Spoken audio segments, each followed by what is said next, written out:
And I muted myself. Thank you so much for Sirflex just telling me that I muted myself this entire time, and it's just like, oh my goodness, I've just muted myself again. Frustrating. Very frustrating and annoying.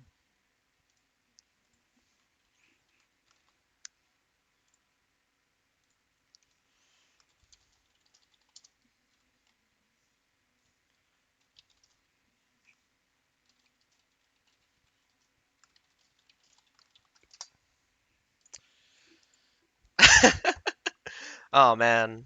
Yeah, sometimes sometimes like when no one's watching and I've actually gone through a stream for about half an hour before anyone told me that I was muted. And the worst thing is that like I once recorded a half-hour long video and I didn't realize that I was muted as well. So my goodness, I was just hi Neko. Yeah, sorry about not responding to you. Just looking at just reading some things. But anyway, sorry. Let me just redo my intro right there.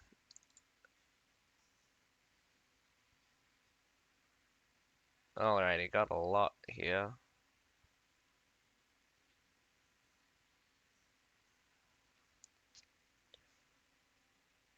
Got three? Oh man. Wow, we have multiple clean feeds. Holy cow, there's so many clean feeds.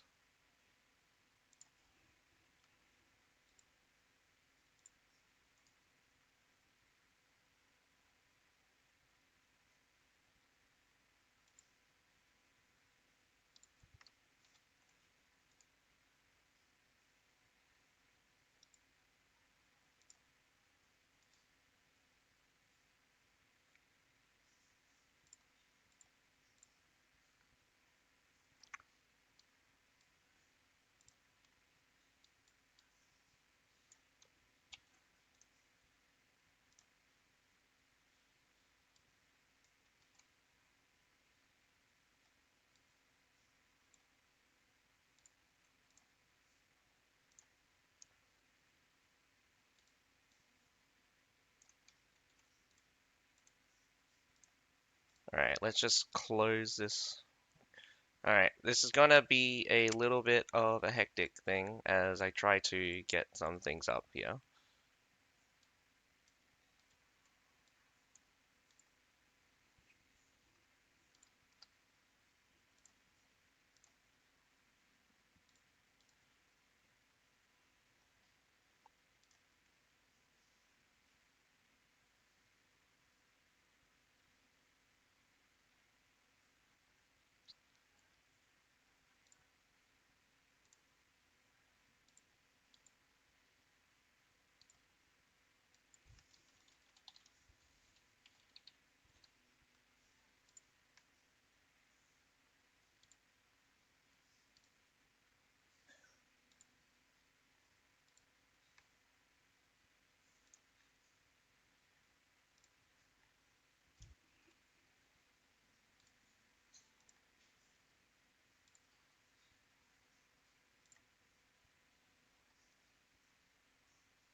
Okay, so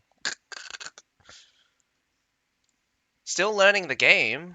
Yeah, let's hope you're having fun with the game. Alright, I'm going to be doing a few things. Just give me quite a bit of time as I just create a bunch of clean feeds and hopefully everything's working out.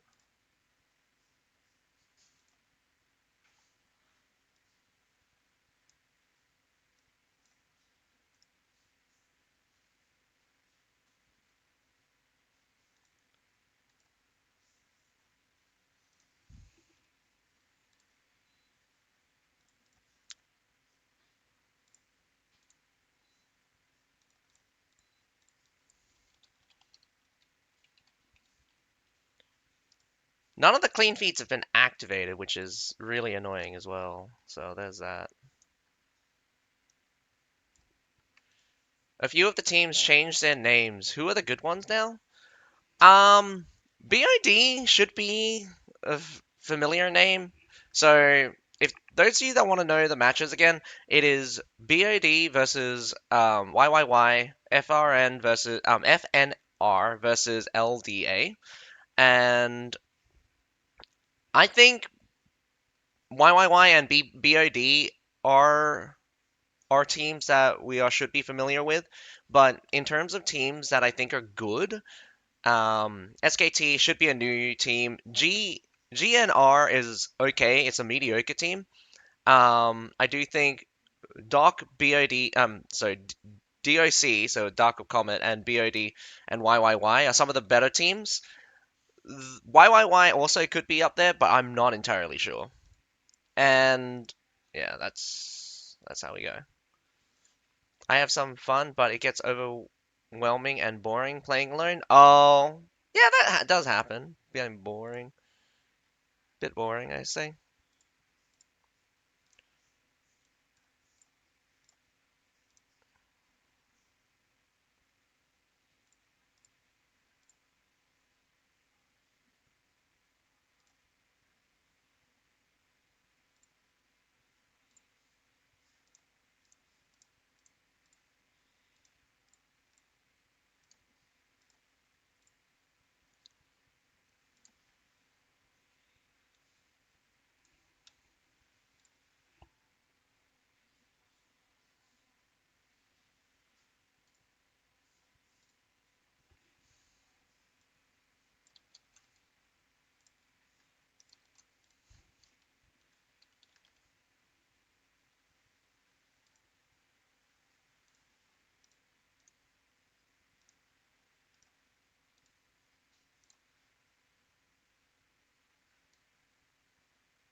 Alrighty.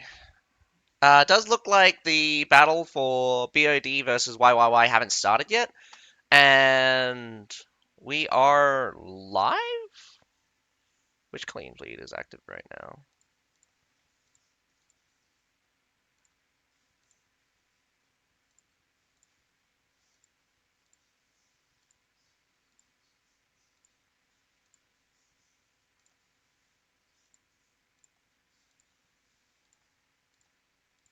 Clean feed 3. Interesting.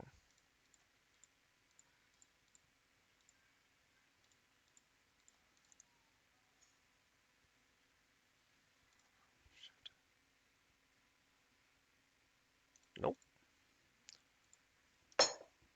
Alright.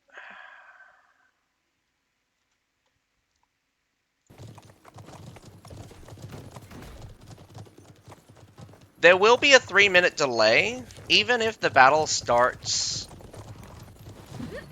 Even if the battle starts on while I'm in the thing, it's not gonna start. It's not gonna start. The clean feed won't start until about 3 minutes later. All right, let's. All right, nothing on clean feed 4. Sorry, there are multiple clean feeds right now, and I'm just verifying which ones are working and which ones are not working right now. Clean feed 3 is up right now.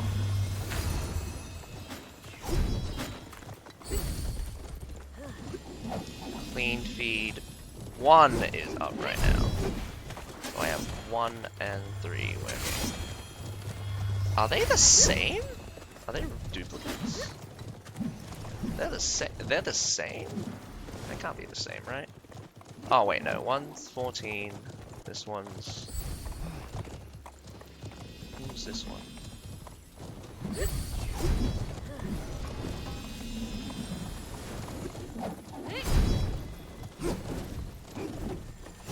They're both the same. Why are they both the same? Why the hell is happening?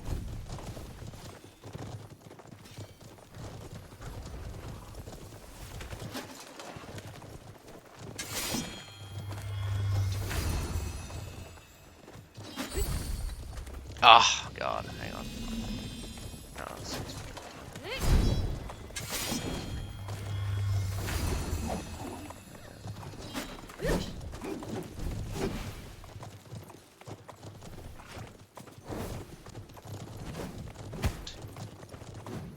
Oh, it doesn't recognize 3? That's super dumb. Okay, for some reason, there are duplicates.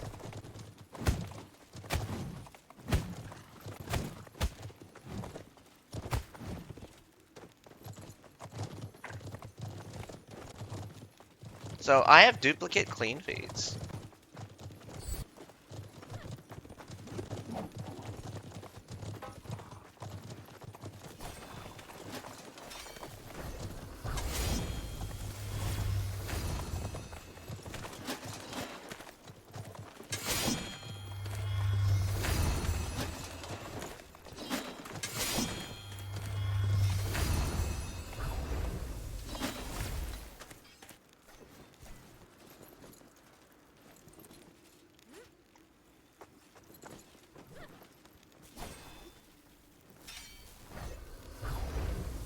Ooh, did they accidentally go live? No, they didn't. They're both delayed.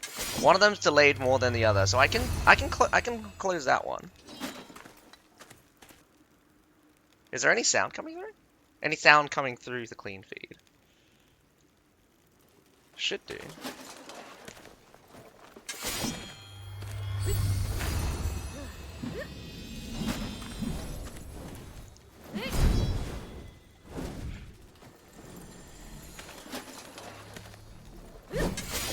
Alright.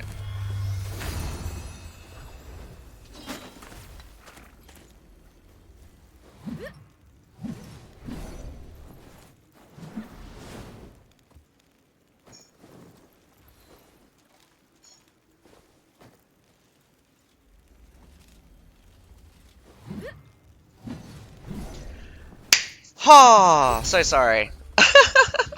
Have fun at Siege, Neko. Does look like the battle is going to start in another 2 minutes. Oh, man. After all of that just kerfuffling about with the clean feeds, I never like doing clean feeds because I don't have the setup. I don't have the setup for everything. Or I can't I'm not that good at managing my stream. Oh. Felix, I hope we do. I do hope. It does look like I think I'm not sure. I'm not entirely sure why they needed to do this. The clean feeds have been okay.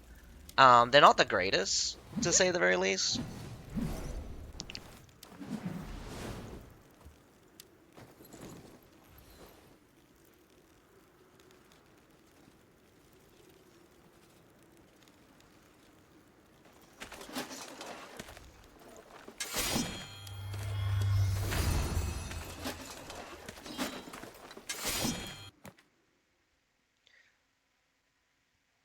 Sorry, Mask Flame Z, I didn't respond, but yeah. We're just starting up. I've just had to organize everything now as they kind of slightly delayed.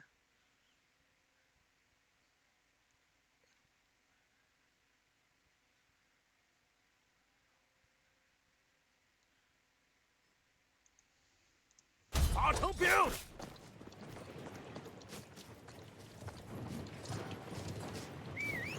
Oop.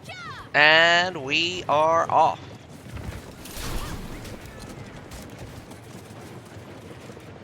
me just close this down. Oh, oh. Hope the quality is good. It's going to be kind of like a recording of a recording. So there's a limit to how good the quality is going to be. And I'm going to be honest, the saturation on this is a little bit low. It's like someone put a dark screen on me. Just so you know, this is Hailong Fjord, so got YYY attacking BOD on Hailong Fjord. It is in Chinese, so there's that. Actually, I'm gonna double check if the other one's actually in English. That would make no sense. How can they run two?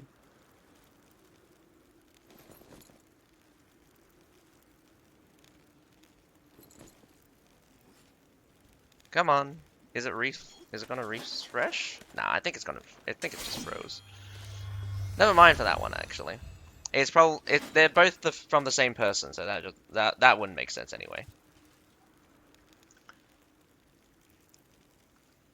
But looking at the setup, they're both looking pretty heavy on the pole arms. Pole arms definitely does look like, especially some of the lower tier ones. Everyone's got halberdiers as their tier 3. Filling in with halberdiers is probably... I think halberdiers is probably the go-to pick. If you ever want to fill with a pretty good tier 3 unit, halberdiers is probably one of the best ones. Oh, I might actually have increased the buffering if it keeps doing that.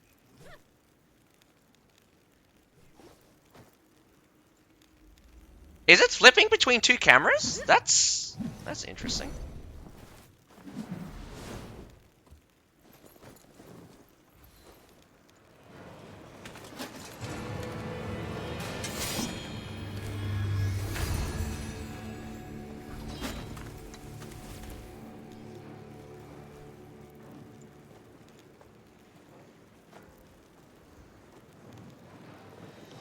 So, YYY splits between the A and the B side. We got a contingent of around about 4?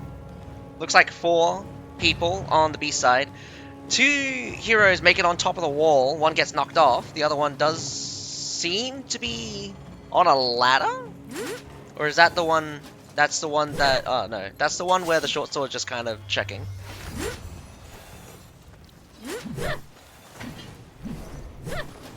Unfortunate as well. Doesn't sound like we got any... Oh no, we got sound coming through. I can't hear it because I didn't activate feedback filter. I didn't activate a playback.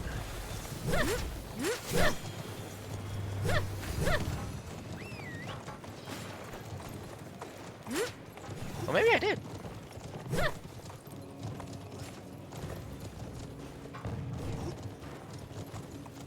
I have monitor and output of these ones.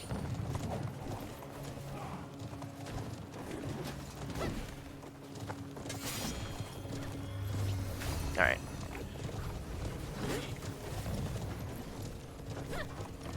We're off to a slow start from BOD. We're off to a slow start from YYY. They've kind of ticked down 2 minutes of their time just poking, just checking, just scouting the BOD lineup. We got a little bit of rotation. Does look like the whoa! Cavalry in the main gate, not going all the way through. Does look like we got a contingent on the B side. I do think BOD is going to probably send reinforcements. We got 2 people shifting over. YYY is making a move for the B. Let's see if... There's probably a massive fight there happening in the wall break on the B side. We're going to see a push through the wall break now from the main side. Looks like there wasn't any engagement, but we're about to see Wu Wei versus Lancelots. Lancelots get ran over. Wu Wei tanks the shot. Sorry. The Wu Wei tanks the shot from the Lancelots. Lancelots gets rolled over. BOD is probably going to lose the B point, but they're going to take the fight here on the A side. A side push starts off with Big abilities coming through. Unsupported. Whoa, never mind, not unsupported. Instantly wiping out that Lancelot in the front. Does look like there's Palace Guards and the Sunway, but the Sunway and the Sunway gets cleaned up by a rear charge. Massive battle here at the 8 point coming back. Does look like the surviving ISG at the front. There was that a ballista? I think that was a ballista shot straight into the ISGs there, but I'm not sure what happened. Surprisingly, the B points still haven't been captured as the companion cavalries rock on through. Does look like the longsword is trying to be a little bit pesky here. But there goes the B point. YYY takes the B point for themselves. The 8 point push gets pretty much cleaned up by BOD. Too bad we didn't get to see very much of it. Does look like we're switching between 2 cameras. Or even 3, in fact. Which is okay. I definitely do think that having opportunity to view multiple different cameras is great. BOD, ISG fighting off against the Wu Wei and Lancelot get kind of ran over by the Cataphracts. Bit half-half. Does take down one of them. BOD clumping up towards that supply point, surprisingly. I'm not sure what their strategy here is, as half of them, or if not all of them, are retreating now.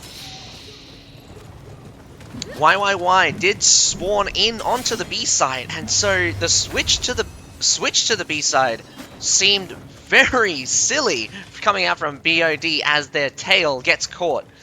Massive losses coming out from BOD. I definitely do think that they probably was a little bit up until that moment where they kind of retreated back in towards the YYY respawn. Now the A point's going to be captured. We're going to see a push towards the C point, and it does look very free right now if I'm checking the minimap here. BOD does not want to defend the C point. They're probably going to bunker into the supply point and the base point, but we're very classic in. The only can beat the only... That makes no sense, man. Who is XXX? There's no XXX.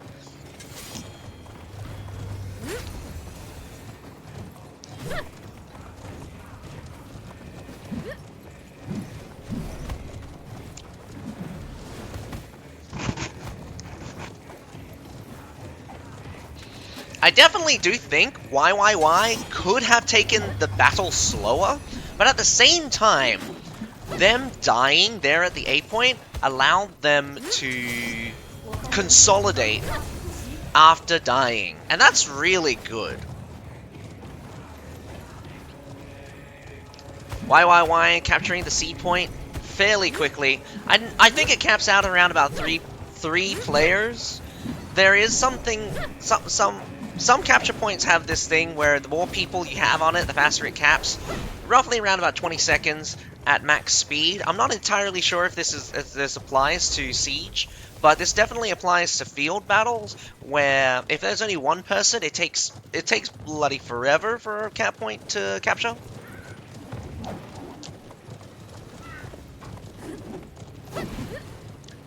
Alrighty, we got the free Berserkers rocking on through. Gonna be easy picking as they're unsupported, and of course AI.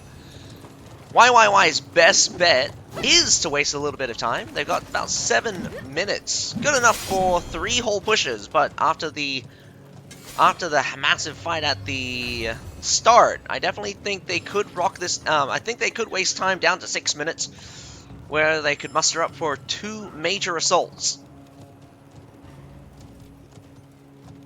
We've got some mortar fire coming out from the defenders here. Good hits. Good thing they practiced this a lot, apparently. They've got a nice spread as well. They don't clump all of the mortars up into the same position, so they're covering a wide area. I think this main section here, up next to the C point, is probably going to be the least dangerous section. Retreating through the path of the mortar fire. Ooh, I take that back. Looks like that mortar here on top, next to the base point, is got a good range on all of that units there, and not to mention they're in sight. I think the short sword probably could have gone for it.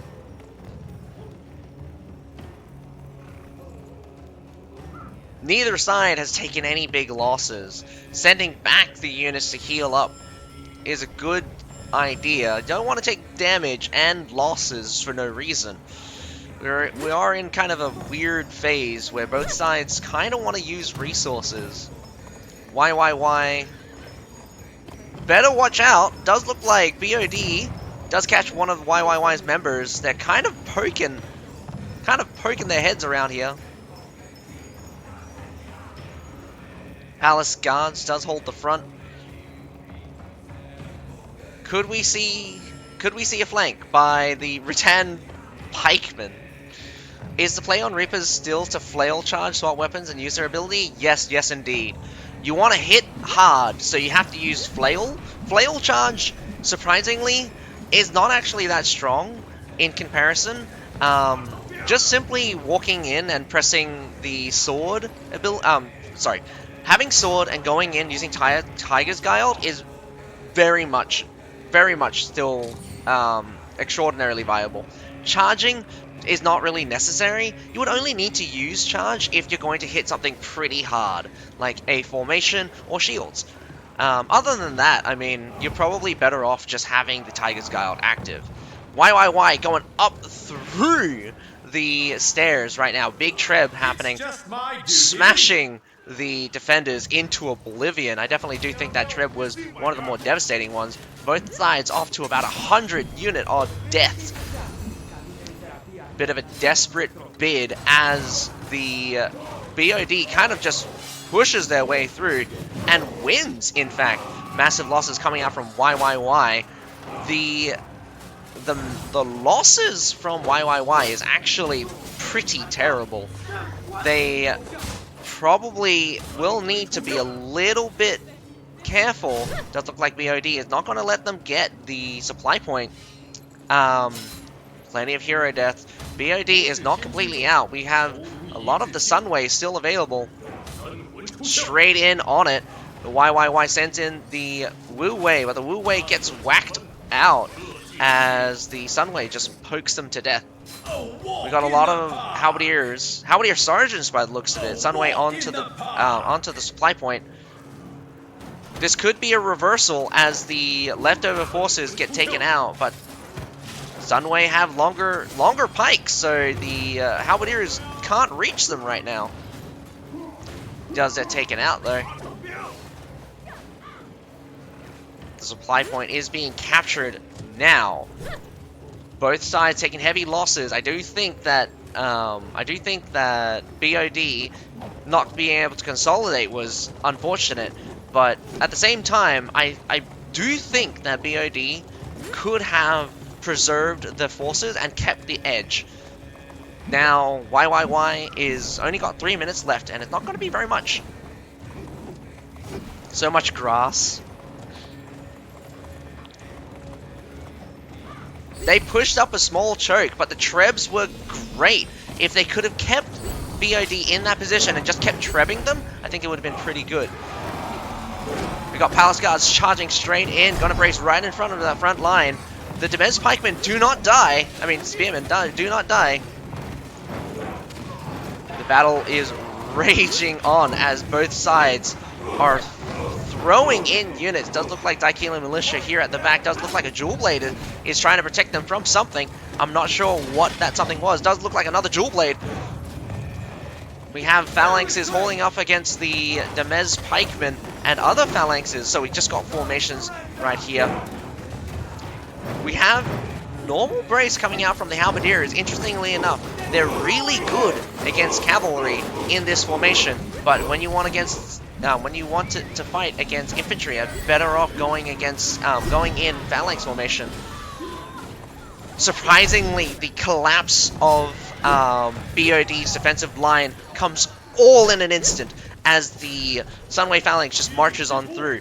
Now we have YYY completely dominating the base point right now, and one by one the heroes are delaying, but is it going to be enough? It's 1 minute 35 seconds to go, and I don't believe that the heroes are going to be able to fight off for a whole minute. At this point. They definitely need some dominance here. Whether or not a single unit could definitely change. A single unit could definitely change the scenario for BOD. But it doesn't look like they have very much left in the tank because there's only 39 units left for the defenders. 240 units out for YYY. Desperately dancing around this point. They've got like only around about 3 ticks left. 2 ticks left now. BOD actually gets some Iron Reefers to the front, but there's only 5 of them as they just get wrecked. And there we have it. YYY clears up the base point so they can capture it. I definitely do think the Rattan Pikemen slowing down the heroes and debuffing them to really, really, really be a hindrance towards BOD's effort to recapture that base point, to push the enemy off of it.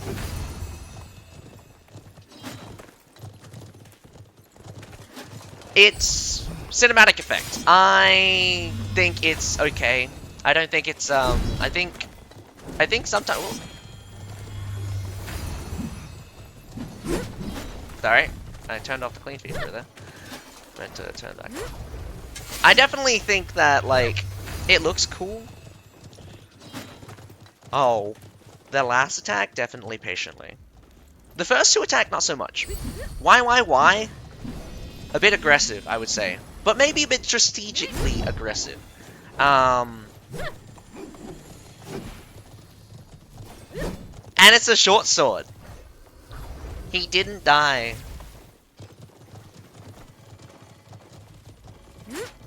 A lot of short swords, actually, from BOD. Heavy armor, it does seem to be very popular here on the CBL.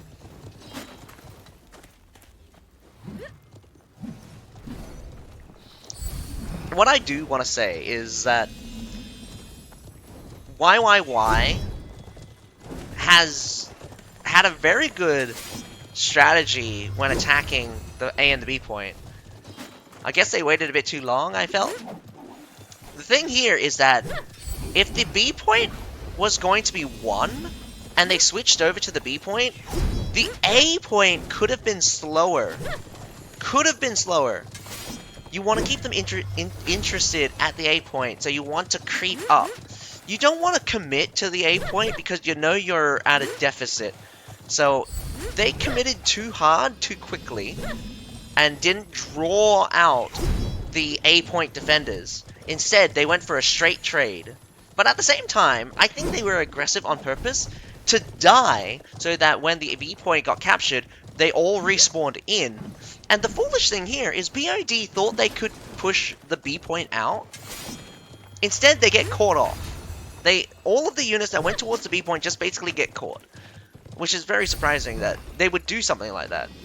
In my mind, if the B point gets captured, retreat onto your side. And again, like, if you capture the B point, go straight to the C. Don't switch over to A, because most of the defenders are either at A, retreating, or, I mean, like, you're losing your advantage. You're losing your advantage if you don't cut them off on the retreat on the backside. And the A point will just be free in a few minutes. The other thing that I was worried about is the funneling they did on the stairs. BOD won massively. They pulled back the 100-odd kills that they were down, and I'm not sure. I mean, just like BOD could have again consolidated their remaining force and not defended the supply point. But again, they make an aggressive move, challenging YYY. They're on the supply point down, losing out. Do mind, most of the units are either damaged or heavily damaged, and I would say most of the heroes that were still alive didn't have units, so they had to go back up to a supply point. But the supply point down below was contested. A good fight, either way. I definitely do think BOD is no slouch. They did catch YYY in bad situations and won fights. The thing here is that YYY winning out at the very end, and not by a large margin, by the way. A lot of Surf units were probably still in reserve, but there was probably only the Palace Guards and the Sunway Phalanx still up onto the base point, fighting, or like any significant force, because it was the Palace Guards that really fended off the Iron Reapers at the very end. Not to mention, I think the Rattan Pikemen probably were more of a hindrance than either the Palace Guards or the Sunway Phalanx, mostly because their debuff makes it very difficult for heroes to, oh, I mean, like, the slow, any kind of slow, if you get touched by those Rattan Pikemen, good luck. Good luck.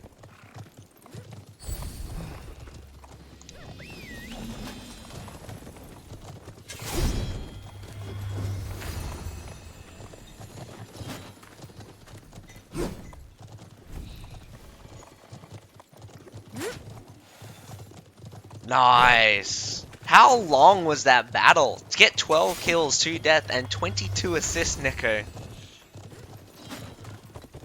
Were you playing ranked? Maybe ranked has ended right now. I have no idea.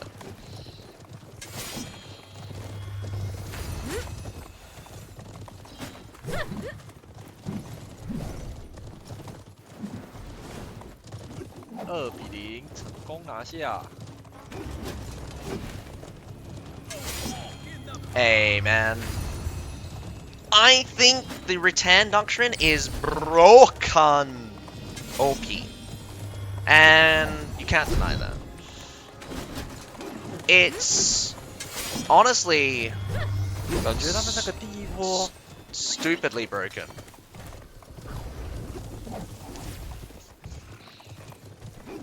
I was just checking out the Fenris versus Ask Little Demon, Little Demon Ask, and it does look like Little Demon Ask just destroyed Fenry this now. So there's that. We should get the next battle starting fairly shortly, but we are still on a 3 minutes delay. So we're gonna have to wait just a bit. It was a 3 capture point game. Oh, it was a field battle! I love field battles. I don't know, okay. I don't know about you, but I love field battles. Everyone says, oh, field battle is just a cav mess. Yeah. So is Siege. To me, it's no difference. I love field battles. Mostly because it's just different from Siege. I don't have to go through that stupid wall phase where the enemy just pushes up to the wall, no one defends it because they're afraid of getting trebbed, and like just retreat down onto the supply point and you just wait for the enemy to get off the wall so you can just run them over with your cav. Yeah, fun. I don't know why field battles isn't used more. It is like, I would say it is a more balanced game mode. You don't have attackers, you don't have defenders, you just have 2 teams fighting off on a map. And if the map's symmetrical, there's no advantages. Or maybe there's like inherent like left side, right side BS thing, but like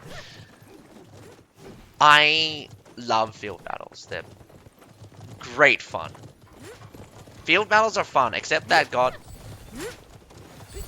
okay, there are 3 main maps that that I used to play regularly when field battles were popular. The Wuqing Mountains, Grassland used to be slightly different though, and Emerald River. I hated Emerald River. Emerald River was the worst map I've ever played. Worst map I'll hate.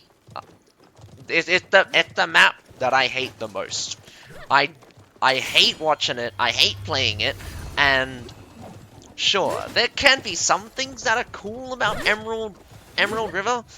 I hate playing it though. I hate watching it.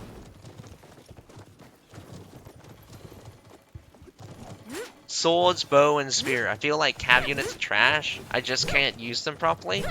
Oh yeah, of course. Cavalry is just like, oh, I'm so powerful, I kill everyone. When you're, like, using your abilities. Basically, you just need to know when your cavalry is strong. And most cavalry, especially lance cavalry, that's just to charge. Just charge at the enemy. As long as it's not like a pike unit, you're fine. Just charge at the enemy, you'll kill something.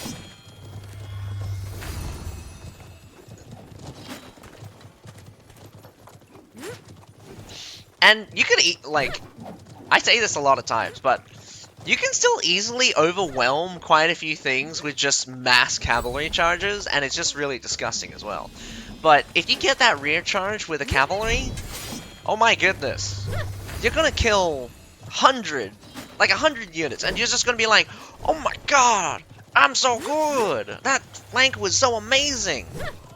And yeah, and then you go, yeah, that's because cavalry would have probably killed 60 of them if they came from the front anyway.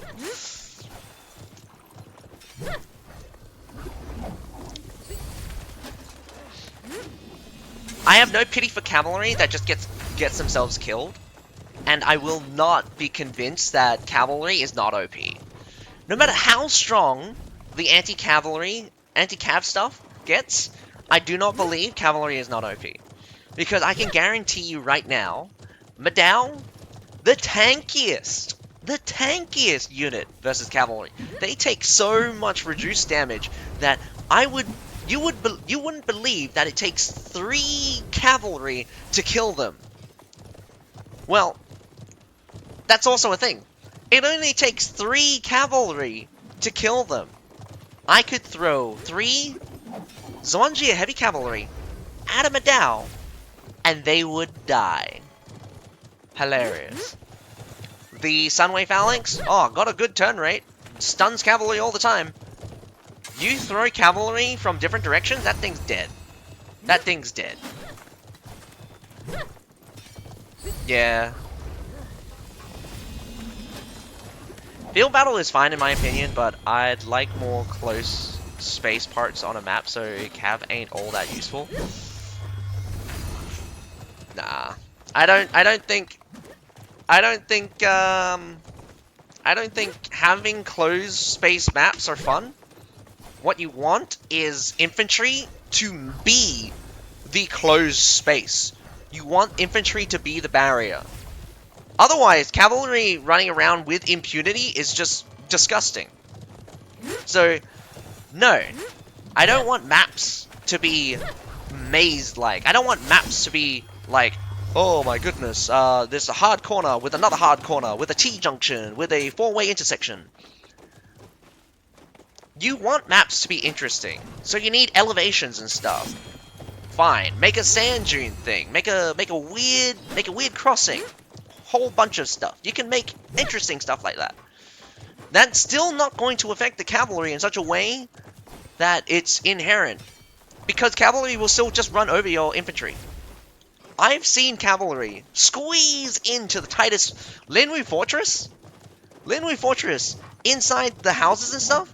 Oh yeah, they've got like long corridors and stuff. Those are hard corners, and I still get destroyed by cavalry there. Okay, I mean, I can understand like if there's like trenches and stuff like that. Cool, some kind of defensive position. Ah, yes, for me was talking about grassland. Wasn't really around for normal field battles, so ranked field is the only ones I've played. Usually had smaller maps with 10 or 8. Can't quite remember. I think it's called Canyon or Training Ground. There's 3 small maps. There's the one that I usually fight at night.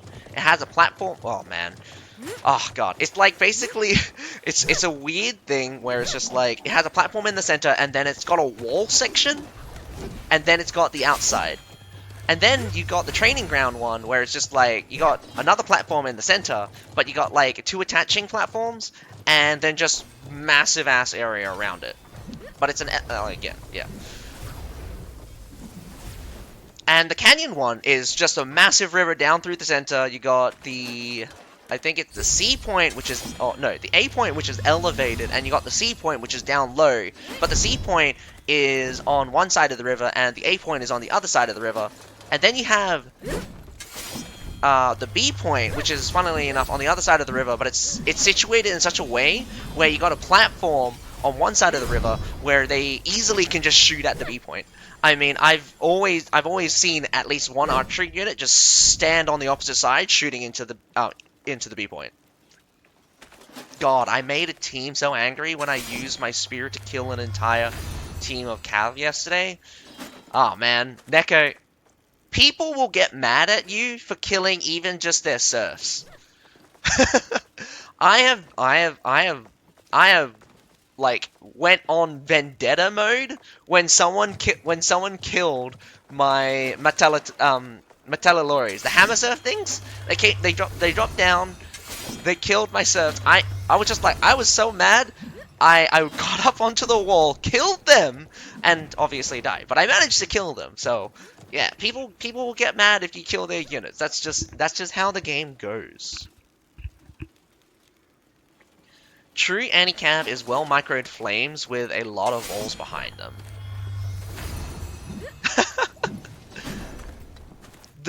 Okay, I mean, come on, that's not a real anti-cav.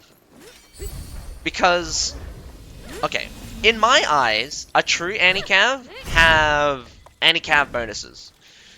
Anything that has bonuses against cavalry, basically anti-cavalry. There's a lot of things you can use that are good against cavalry, but unless you have bonuses against cavalry in particular, you're not technically anti-cav. And, I mean, most pike units have Swamp, or whatever you call it, the anti-cav trait, where they deal extra damage and deal a slow. Yeah. I don't think that's good enough, especially with how powerful cavalry is. Cavalry should basically just die touching pikes. That's my opinion. How? How is my question. That seems quite insane. I mean, I can understand sort of, but at the same time, it's just like, that's super impressive.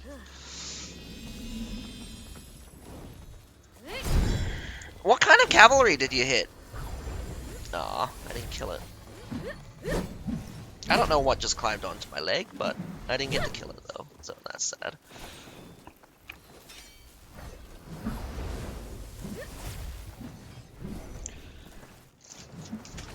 I know that Demez Spearmen and Spear Sergeants are pretty good at killing cavalry. That's only while they're in formation. They're not particularly good otherwise. Actually, maybe it's because of the stun? Maybe. Both the ISG and the Iron Cap Spearmen both have some kind of stun effect that they can apply. So you're catching cavalry and stunning them to death, maybe even just a few, would work out.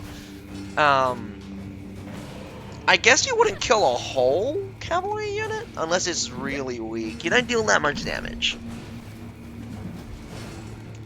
Alrighty, we're on to the second battle between BOD versus YYY. BOD is going to be attacking this time. Let's see if they do well. Does look like we got three Zycilian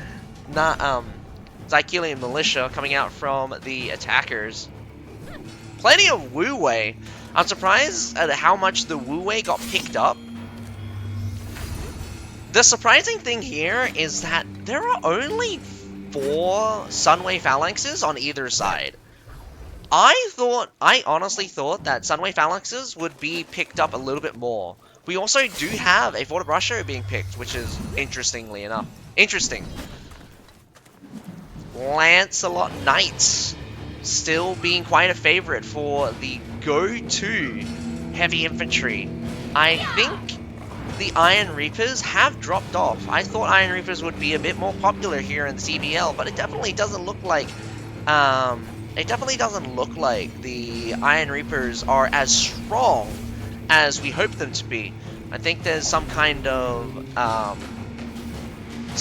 limit breaking thing with Iron Reapers. Definitely does look like a even split. Probably more people here on the B side than there are on the A side. We got plenty of waters coming out straight away. Oh, you gotta test those waters. Yeah, Wu Wei is OP with their CC, with their damage, but one of the shortcomings that is made up for by Doctrines is the squishiness. Now, I'm not sure about you, but inherently, the Wu Wei are actually pretty easy to kill.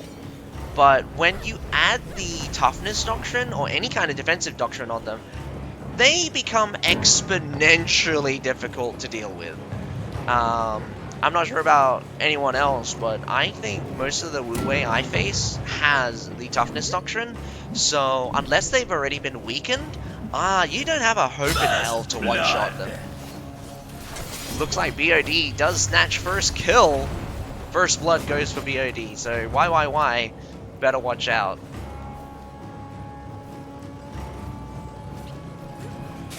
Yeah, sorry about that. That's my bad.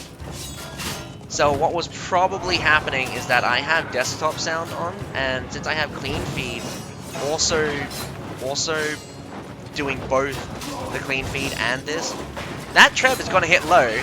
I don't know why you would treb like that. One came through, almost came through.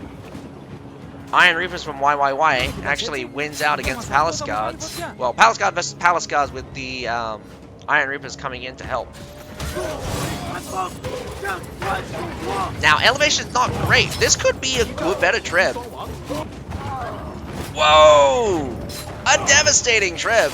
I think that took off like 20-odd phalanxes right now. Big hit. Phalanxes on its butt as the ISG tries to get on top of them. You do have a couple of phalanxes left.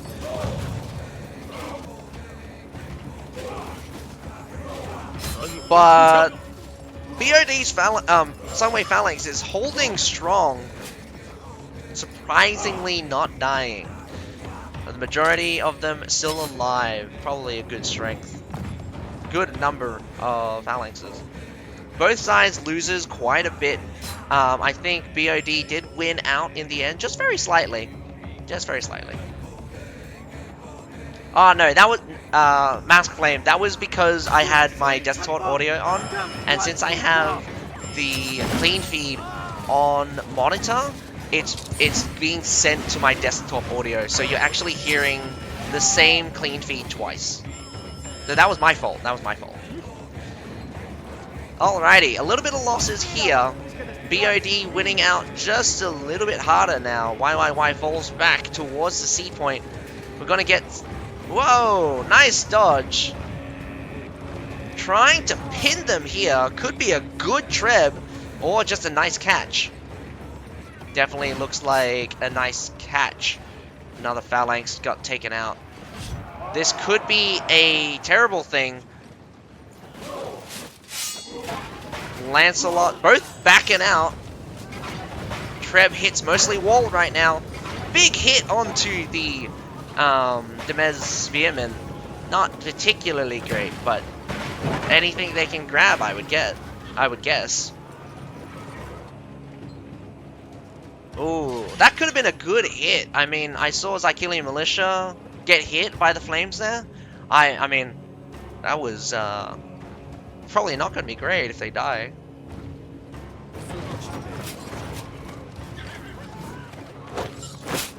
I thought they only had one Forte, and Asap's being brought out. I didn't realize. Man, I should have seen the Asaps. I would have been like, oh my god, Asaps. I think one of the things that would be super underestimated is some of the kind of like sleeper units that are just really good. Asaps definitely could be a really cool unit to pick up. B point being captured right now, getting that extra time, an extra 2 minutes, I believe. Could be 3. I forget how much time you get. So it is 2 minutes. So the Zycilian Militia out from YYY. okay-ish Treb, not the best, but the Zyklene Militia burning up the burning up that halberdier at the front there. I definitely think No Doctrines are better. I think No Doctrine is better. Mastery has made it a little bit weird. Definitely there is a preference for units with Mastery rather than without.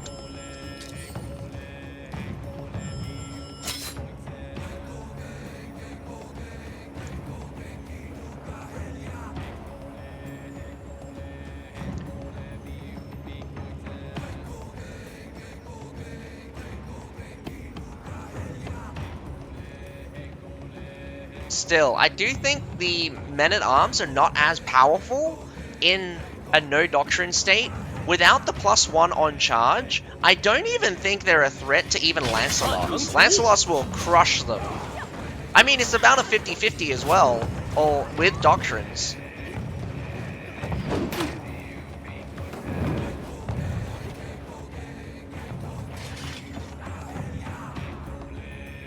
Well, not really. I mean, yes, really.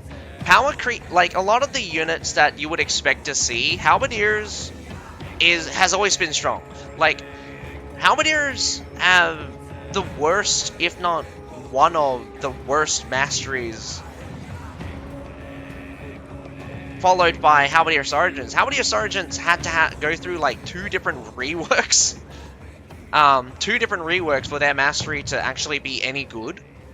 Because it revolves around their charge.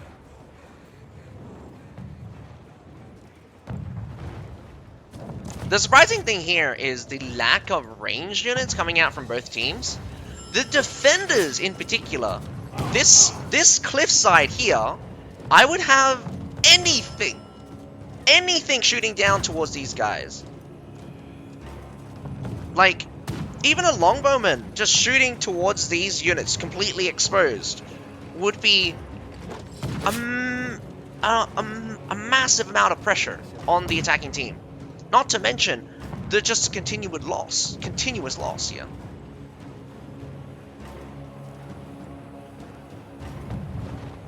Now, trying to weather the storm. This is kind of where you want to bait the enemy with some weak units. Get some halberdiers out. Get some Debez spearmen out.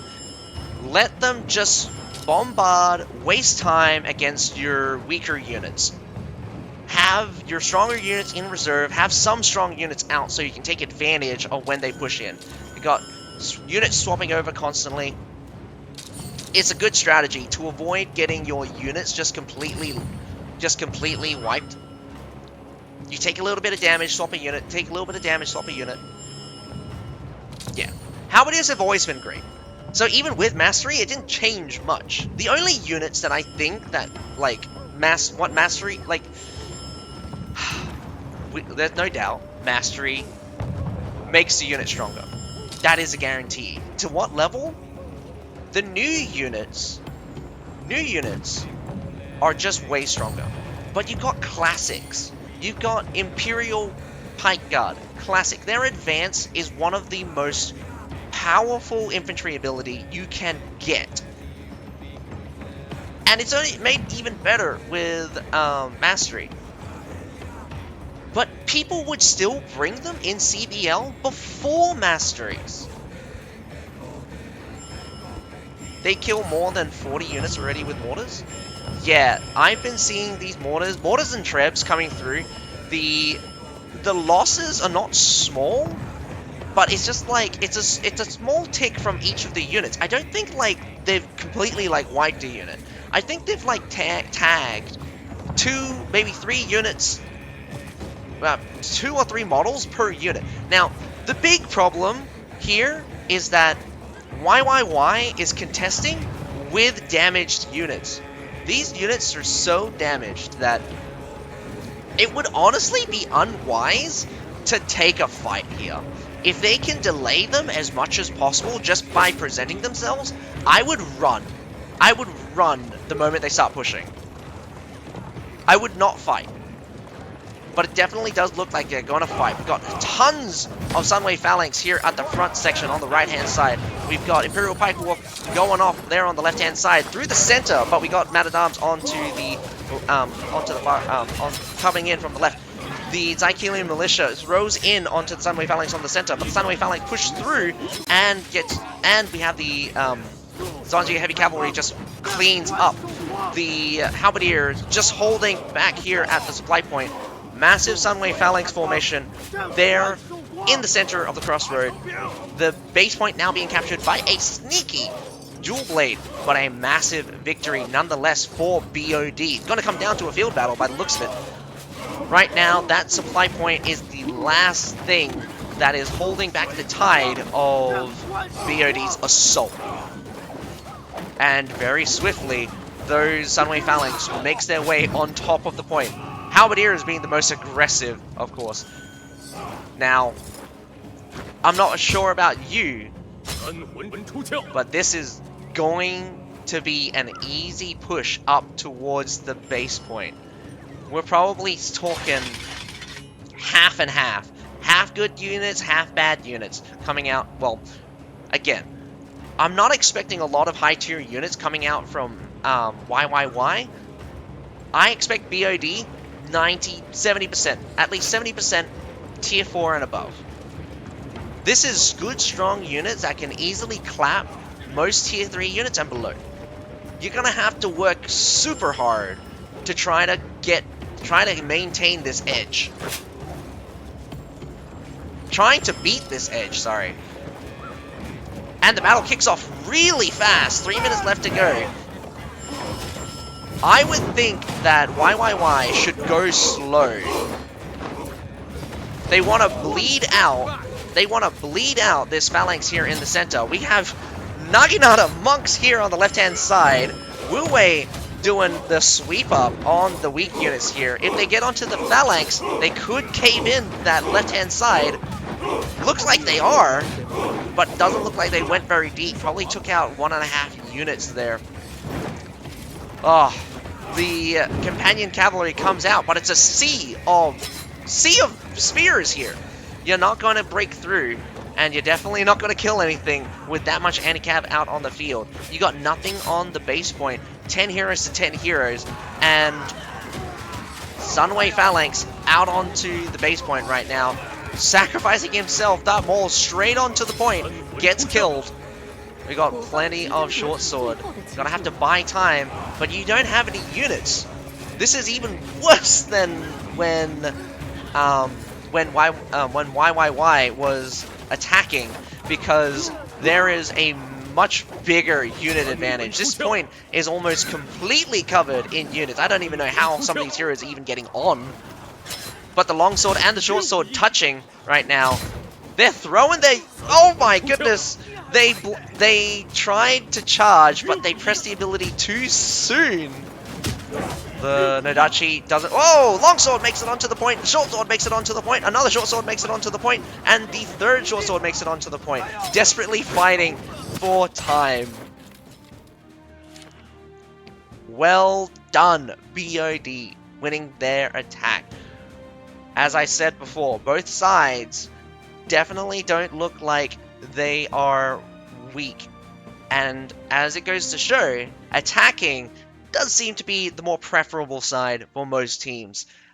Considering that BOD won by a slightly bigger margin, I think BOD could have a more advantageous, aggressive, counter-aggressive playstyle that could take advantage on YYY's over-aggressiveness. Now, that is very good to see that both teams are definitely fighting tooth and nail. We're going to have an exciting field battle now, and I love it.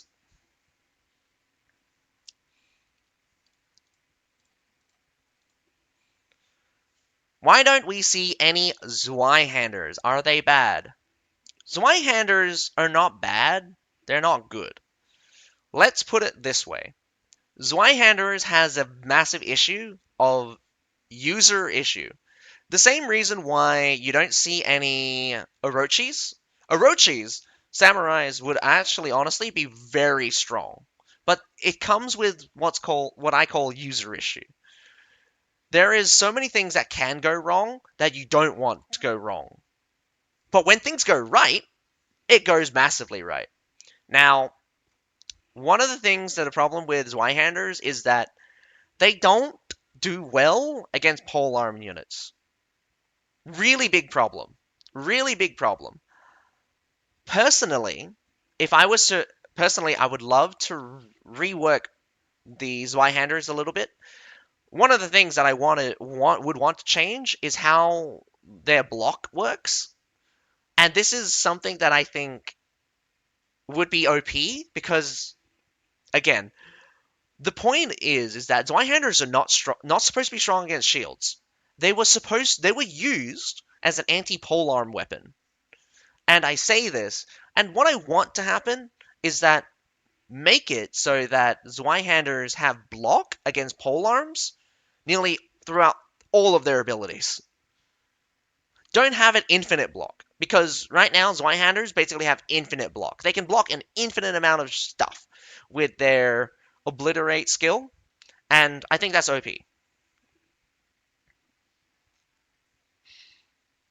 They had a lot of short sword on the defense.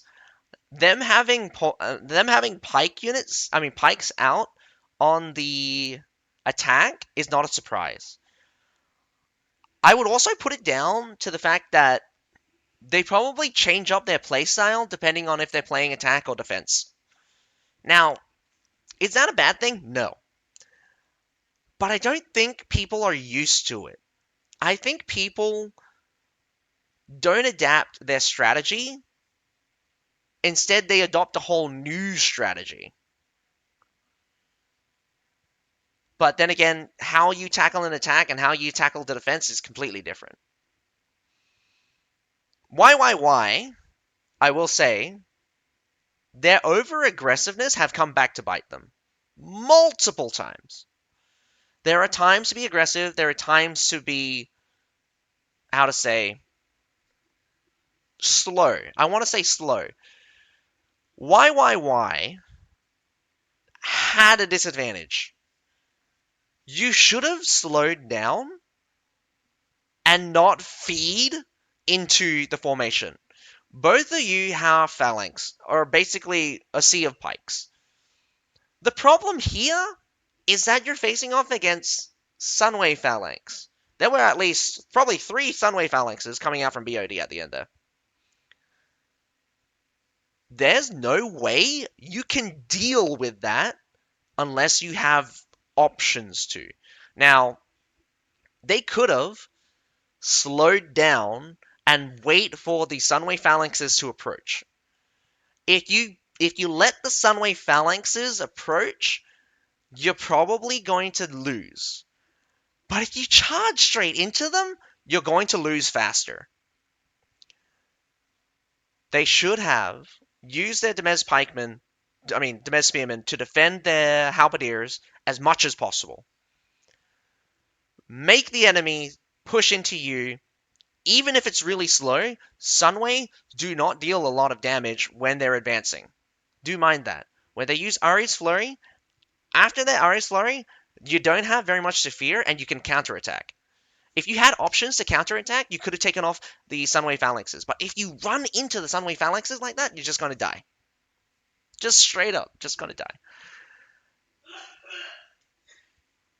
So, BOD's strategy was realistically just letting YYY just kind of kick itself in the foot.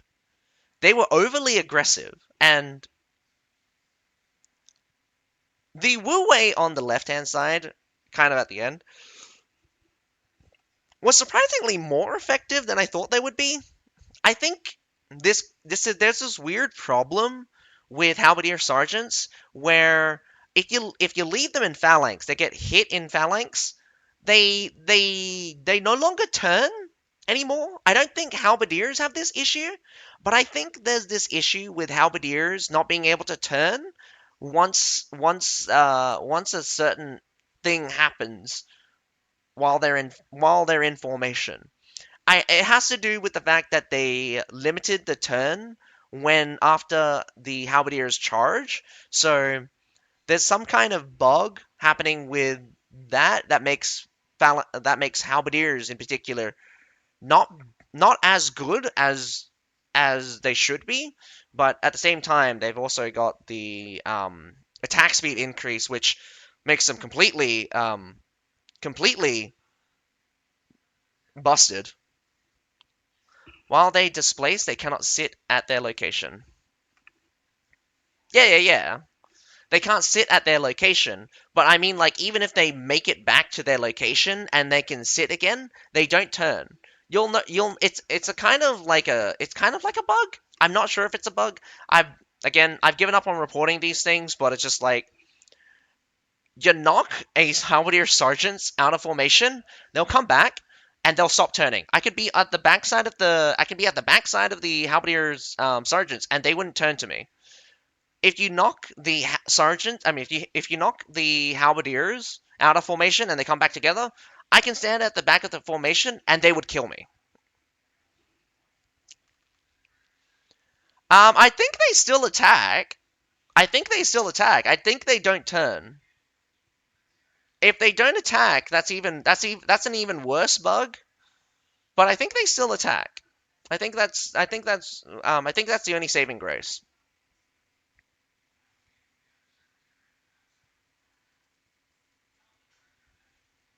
All right. We have the field battle coming out from BOD and YYY. Exciting stuff. Oh, I love it when it comes down to a field battle, and it does also shorten the intermission time between the matches. I mean, between the sets, or again, matches. Okay, I'm gonna just refer to the matches, as in like one team versus another, and I'm gonna refer to the battles, or I mean, I'm gonna refer to the battles as battles. If that makes sense, hopefully it does. But yeah, Felix, Zweihanders are not very good because it's just got a lot of shortcomings, and again, the things that they're strong against, there are better options.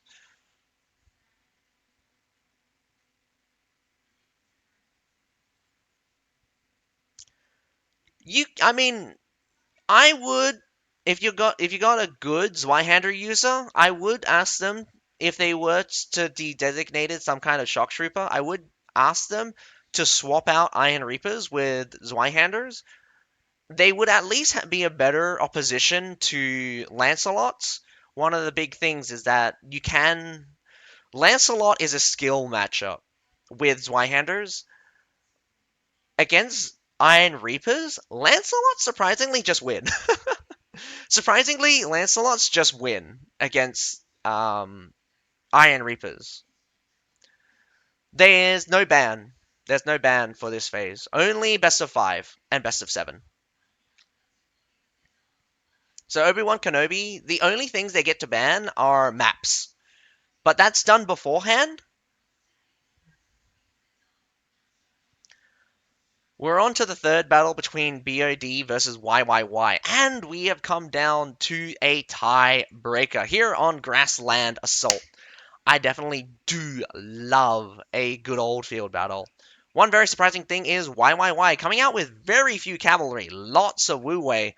What I'm also surprised about is why isn't there more Sunway phalanxes and more medals? If you're going to expect cavalry, I definitely think that those would be chosen. For my cavalry pick, I think the companion cavalries should be a very good go-to, especially if you want to mass cavalry.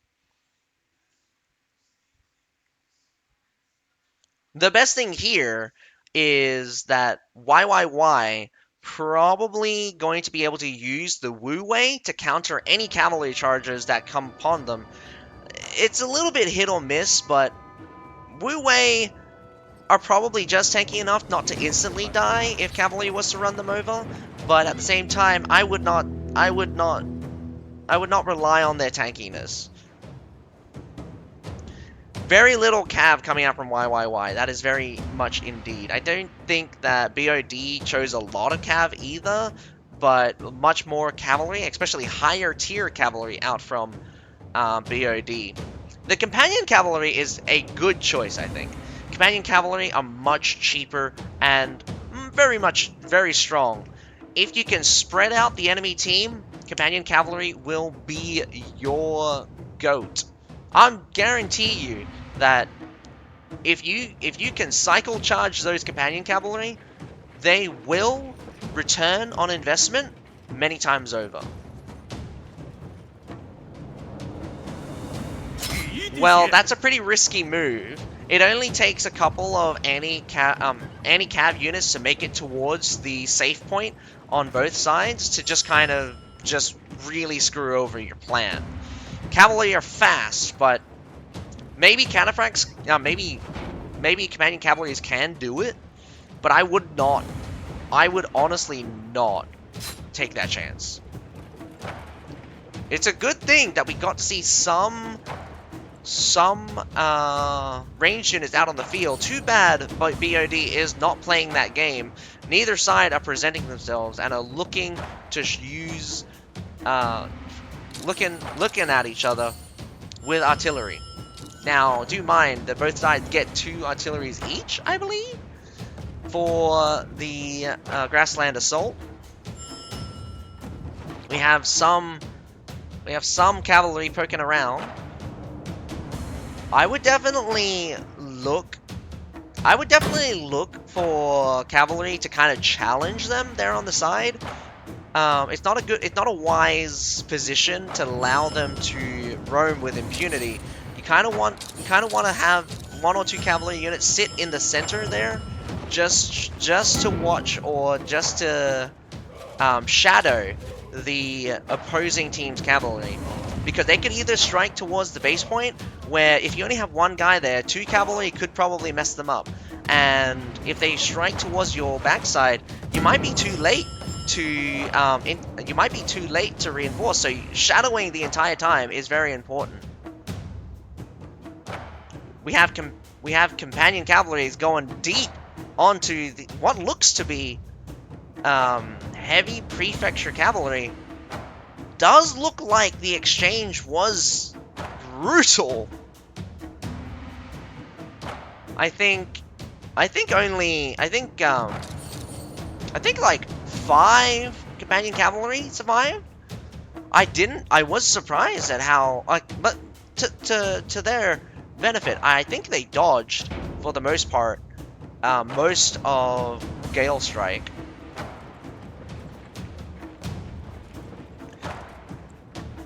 Why not bringing more cav, considering their setup? I think it's because people underestimate how strong cavalry is. But at the same time, look at this lineup. Look how much anti-cavalry units they have. What kind of cavalry unit right now? I mean, like, anti-cav units are very strong right now. Not even a winged Hussar smashing into all of that halberdiers would get out unscathed.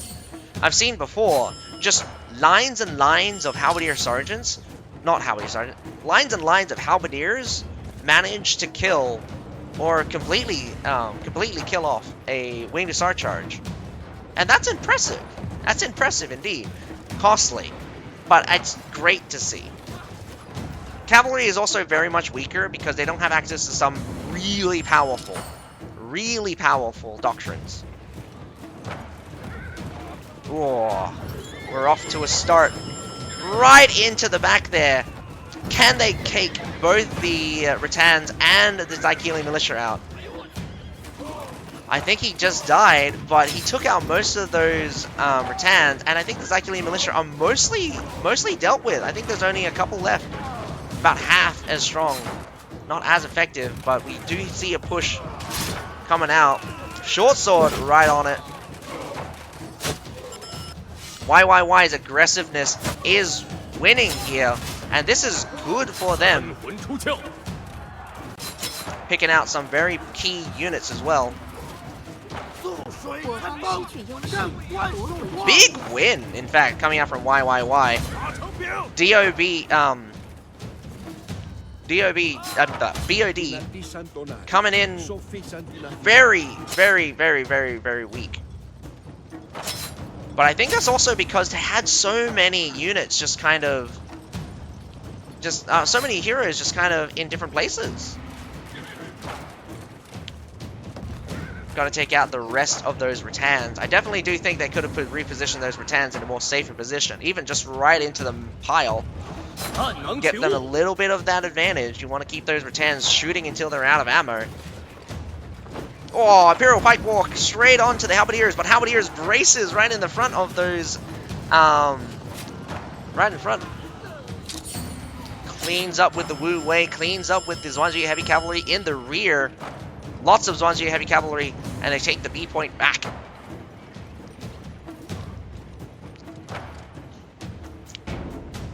I am surprised that YYY didn't send someone to check the base point. I probably would have checked the base point. He's there on the left. Get him!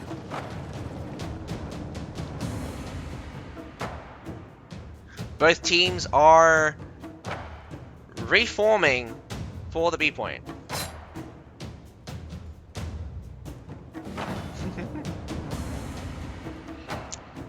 Field battles are pretty large, and I definitely do think that there could be more battles happening at the same time, but I think many teams kind of like it when both sides are looking to kind of settle the battle here at the B point. It just makes things a little bit more predictable and removes a lot more variables.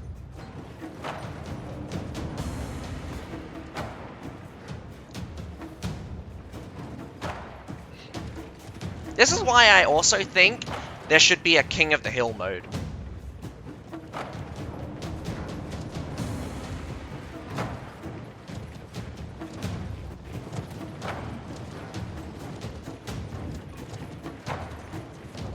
Where there's only one point, but the point is huge, so you have to kill off all of the enemy off of the point before you can capture it.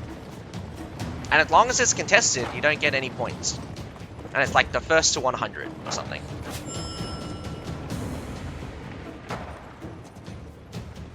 Interesting to see some Daggerak Lancers, one of the stronger cavalries though.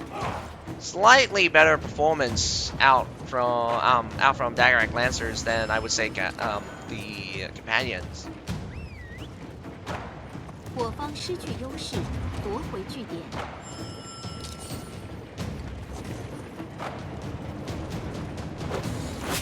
I'm not sure what that Palace Guard is doing.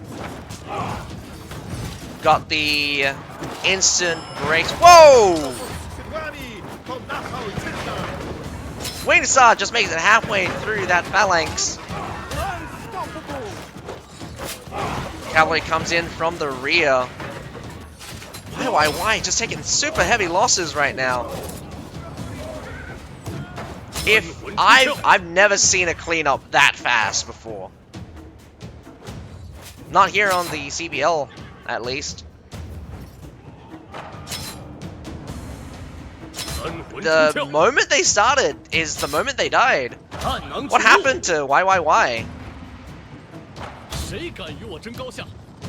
Yeah, that Zhuangzi Heavy Cavalry had some drift. Definitely does look like BOD is just gonna send it. They'll either go for a triple cap. I think a triple cap is a good threatening play here. Capture that supply point, make the YYY be on the desperate end. This will be a split. Which way they're going, BOD could just be on supply the entire time.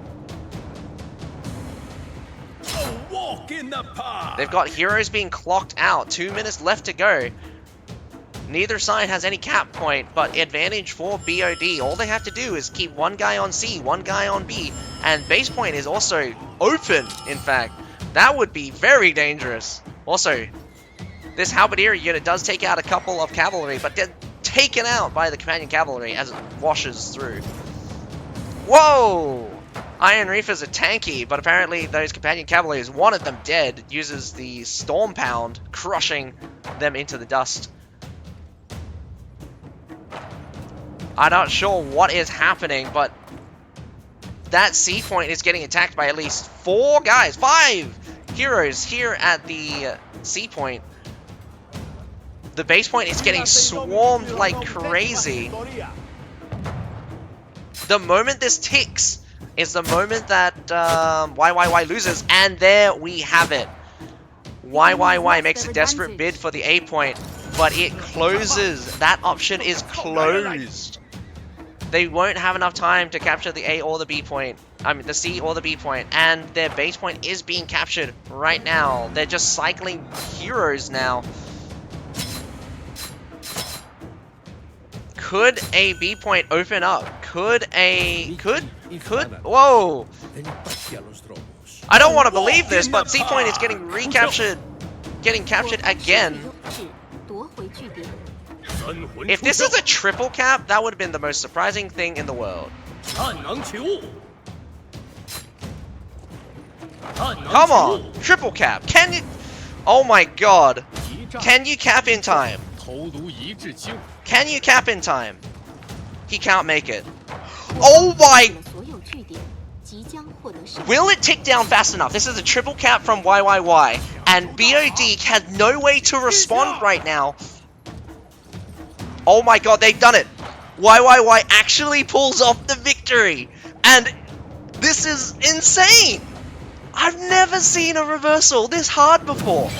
Oh my god! YYY wins on the field battle after their base point gets capped. After their base point starts getting capped, they manage to take the B point, and their base point closes off with the C point now heavily contested. The heroes from BOD throwing away their lives, trying to reset the C point, but the C point gets captured by YYY 20 seconds before the end. And you know what? The base point from YYY had 83%. That means that YYY needed only 17 seconds to reverse that disadvantage, and they had 20. Oh my god. Oh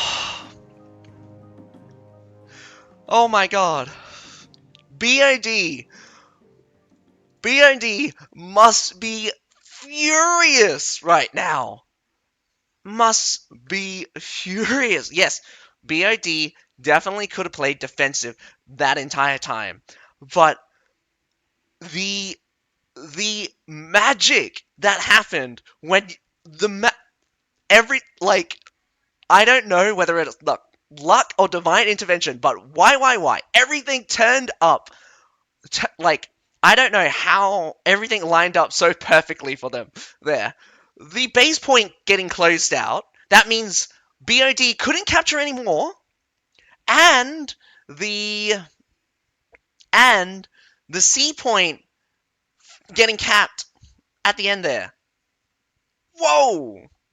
I think both sides played it perfectly, but BOD should have backed a little when they started to cap base. I think they should have went for A. All in on A.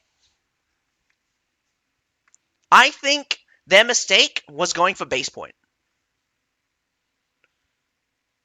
BOD's choice to go for base point in that scenario, even though you know the enemy was going for both,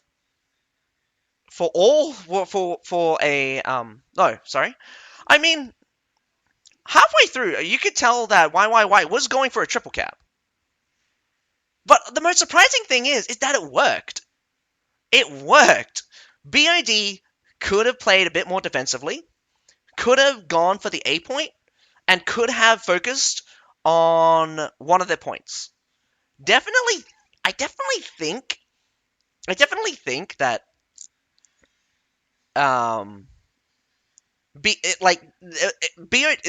this is the fault on BOD.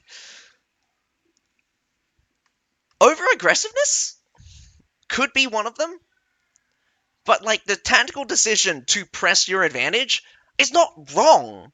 I don't want to say it's wrong. Like BOD putting pressure onto YYY, but like the thing that just surprises me the most is like YYY's decision to be more aggressive. Nah, no way, Mask Flames. Not even small mistakes. This was a tactical decision. It's not a small mistake. It's like small mistakes from individual players is small mistakes. But the whole setup, your inadequacy on defense of the defense of the points. Now, it's fine if you gave up the B point. That made sense. The base point having someone there, okay. Like maybe if they do get the 2 cat points, you had someone there just in case they rush to the base point. But at the same time, it's just like what was happening? What was happening on the C point? You had 3 heroes face off against 5 heroes coming out from YYY. The pressure on the C point should have been conveyed instantly. But I think the tactical decision to go for base to challenge that C point push when they like this is the thing. If there was more time, if YYY's base was open for longer, I think the call for base would have been fine. And this is okay. Maybe you're right, Mask. Mask. Maybe you're right. The only problem is that the base point closed. It was the base point closing that changed everything. That absolutely changed everything. If the base point wasn't closed, they would have had more points off of the B. There was no way a triple cap would have outpaced them capturing the base. Like they're equal. But it's because the base point closed and they got triple capped was mind-boggling. I don't think they were very far from C to send back up. The the base point probably. In hindsight, we are spectators. I don't disagree that like maybe what I'm saying as a spectator now viewing the battle, I just think that was super exciting. I kind of don't want to keep commentating on what happened because I want to just kind of leave it at that as excite. That was super exciting, by the way. Super clutch, super exciting. Both teams were just a wonder to watch. There were so many, and this is why I love field battles as well. Field battles have a much bigger dynamic because it's so much open space. How things can definitely one of the craziest grassland finishes ever. I mean, I played some pretty crazy. I've seen some pretty crazy. I've played some pretty crazy grassland assaults or field battles. But this one I've never seen. This one I've never seen. My heart was racing the entire time. I mean, I'm not sure if I was even able to speak, but my goodness. I'm going to take a little bit of a break. We'll come back in around about 20 minutes. We're going to be the next matchup will be MKT versus STD, VHN versus AHA. We're going to be watching the MKT versus STD. Hopefully that's going to be an exciting battle. But nevertheless, I hope you guys stay tuned. We got about 20 minutes. Oh, sorry. I'll be back in 20 minutes. The next battle should start technically in 25 minutes, but we'll start viewing it in around about 28 minutes. So I hope you guys are pumped up, and I hope the next battle is exciting, or even half of as exciting as what we have just witnessed. So I'll see you guys shortly.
Hello!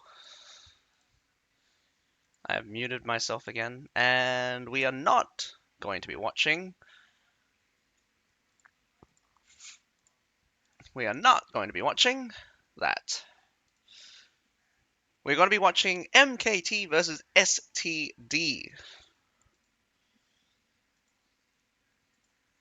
Though I must say, I'm very surprised that so many battles are going to be played right now. I actually didn't realize that there was an overlap because the dates for things is a little bit wanky. But nevertheless, nevertheless, I'm pretty sure I thought that these was going to be played tomorrow night, but the Americas and the EU divisions are being played right now actually. So I was very surprised by that.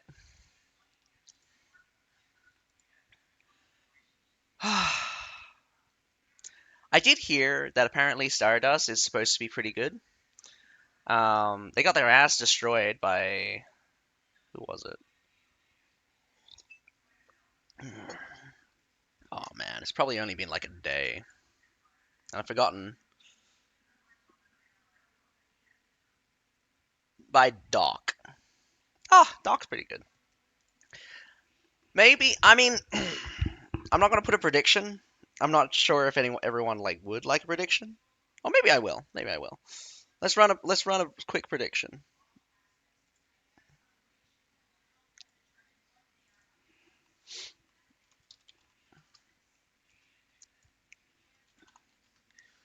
This one's gonna be for 10 minutes. Start prediction. Got it. Alrighty. 10 minutes. Pick your team. Are you gonna go for MKT or STD? That not stand for sexually transmitted disease. It stands for Stardust. Mookata? This is one of the names. Mookata. Mookata. Ugh, what does Mookata stand for? Is it just a random word?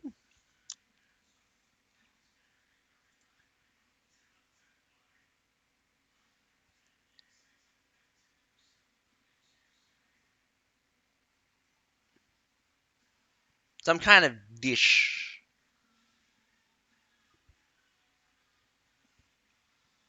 Something that you eat.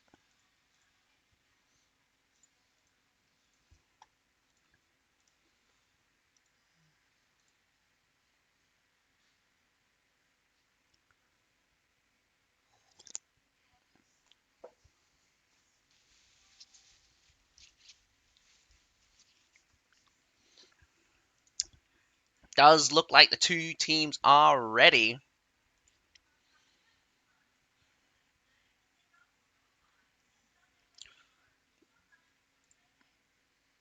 Oh, no, STD is wait. Anyone on the prediction? No, not by looks of it. I would put my money on. I would put faith on Stardust, really.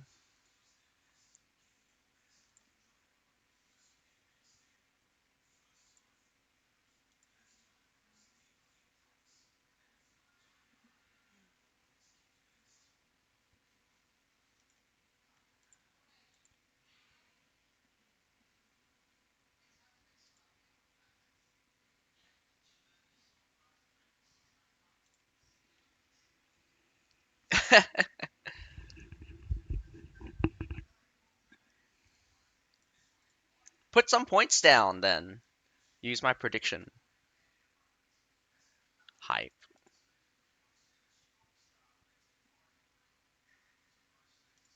I kind of like the animated emotes, mostly because it's actually just because it's moving, so it looks cool.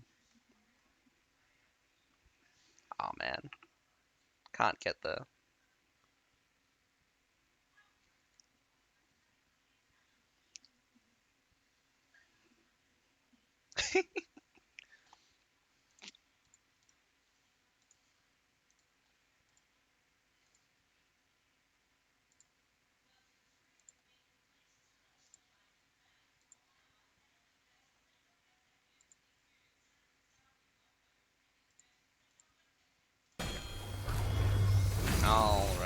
should be a little bit of sound.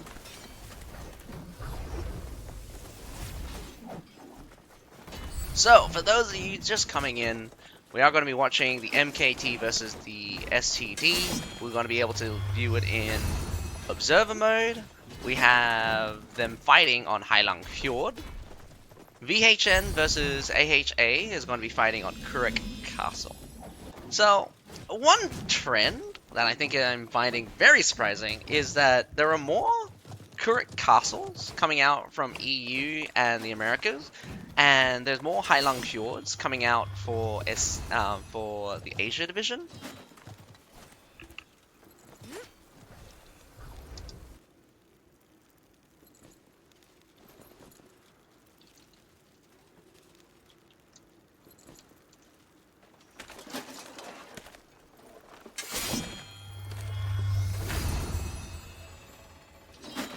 Hopefully we can get that soon. Awesome.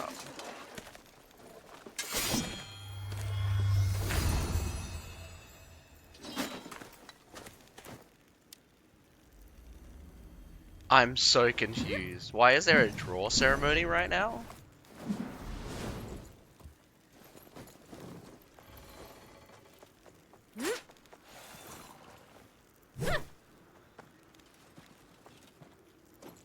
Oh, okay. This is funny. They apparently they don't they haven't set up the clean feed properly, but like they sent us to a strange broadcasting thing to watch the live matches. Because I think they did this as a backup, just in case we don't get the observer button to appear, which is a real thing. The observer button sometimes doesn't appear, but I thought that was a bug for Harbor City and stuff. Worst comes to worst, we'll be viewing this thing. Hopefully it's not. I'll come down to that.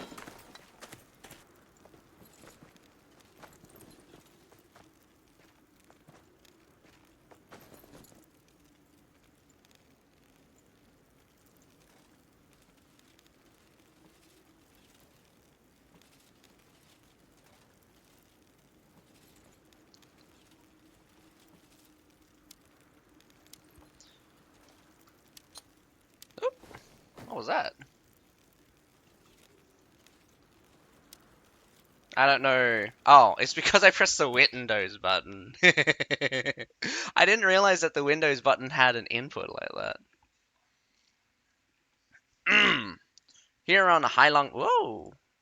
Wrong one. Here on Hailang Fjord with MKT attacking, SCD defending. Does look like a half, I would say. Around about 10 heavies coming out from MKT. We've got a little bit of a split. Probably eight heavies. We got two glaives, surprisingly enough, coming out from the defending sides. A bit of a mix. Good to see a bit of a Nodachi play. I like to see Nodachi. Alice coming out with Nodachi, though.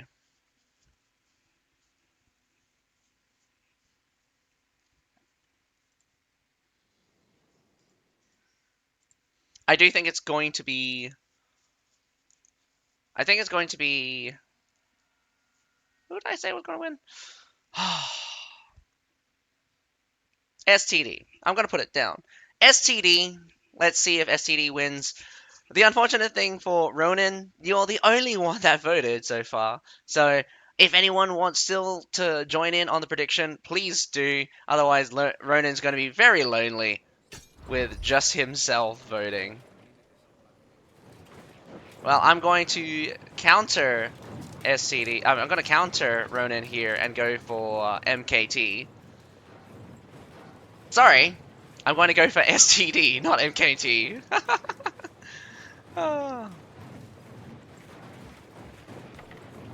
Looking at that golden Minotaur, a favorite of the Gungnir.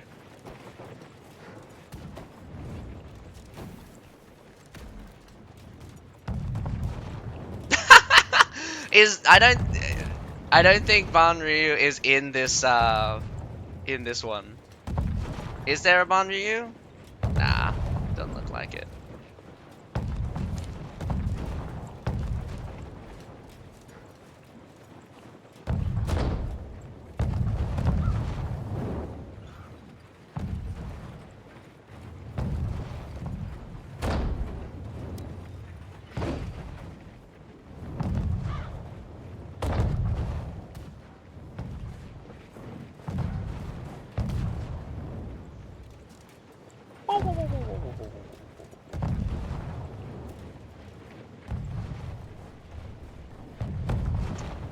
STD takes a couple of shots, but does clear up very quickly. They're kind of holding up in that pocket there. I'm surprised their musket is not on the wall. I'm pretty sure they had a musket. Yeah, they have a musket. Oh, there he is. He should have been able to destroy one of the mortars at the very least, you think. 2 mortars. There's 4 artillery out for the defenders, but I can't see them. Everyone from MKT is here on the A point. Definitely don't think they're going to go for the B point for now.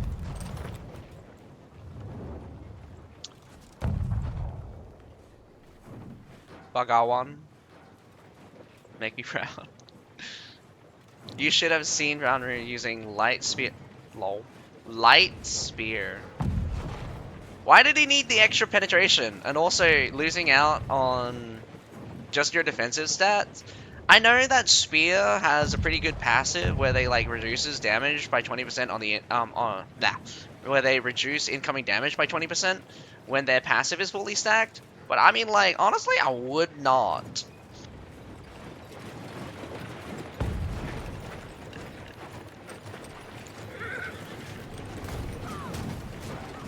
Kind of caught here. Moves into the pocket, very smooth like. Does not brace up. Oh, that treb doesn't look great. About to treb themselves here. Whoa! Very luckily doesn't. Lancelot's in the back line, eating through. Iron Reapers versus Lancelot's there on the left. Does look like the main force gets cleared up, but the A point here looking pretty red, if I do say. Got a couple of cavalry hanging back. Might just send it. Infantry. The Lancelots are fighting into the formation. Imperial Spear Guard's already in it. But here comes the cavalry. Bursts right through that halberdier.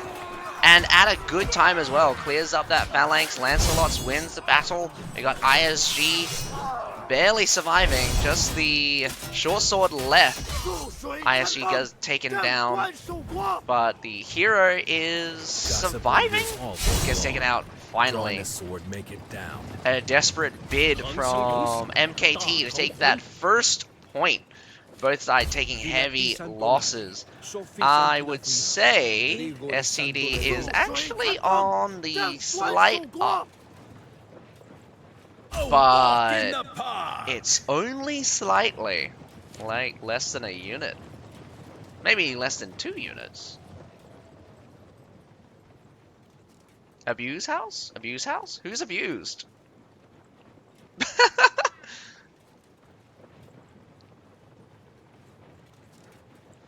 The B point also gets captured as Stardust pulls all the way back towards the supply point in the rear and the base point.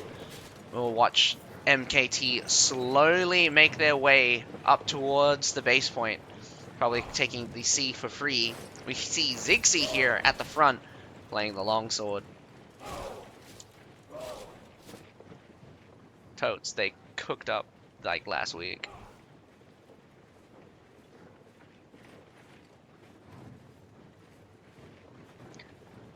I definitely do think that the split push coming from MKT worked out a lot better than I thought it would. The cavalry just blasting through the halberdiers was a bit sad. Even though the halberdiers are only tier 4, these 1G heavy cavalry just rolling over them with their fast as lightning, I'm not a fan. Not a fan at all. Who's winning? Hard to say. Hard to say. I think STD is slightly up. Slightly up. I'm putting it maybe we'll probably see MKT take the attack. I'm feeling that MKT is going to be good at taking the attack. STD, I'm not sure how well they do on defense. I know they're on attack, they're a bit better. But on defense, a lot of the teams here on the Asia side, it's just not that good. Whoa! Ziggsy, barely surviving, gets taken down. That 1 second of invulnerability not saving him from death. Now the free berserkers slowly walking up. A little bit of mortaring coming out. Let's see what move MK takes. Definitely could see a long... I mean, like, I'd go far side. The stairs is pretty much certain death, because it's too tight of a corner to turn. If you go far side, you got a good shot. And not to mention, that far side is quite trebable. But you could also do a split push. Even just walking over there, you would see a lot of people move over. I mean, I would just move over there so I could just take the supply point. But we have plenty of artilleries from both sides coming out. I think SCD placed down another 5 artillery. Does look like MKT taking that far side.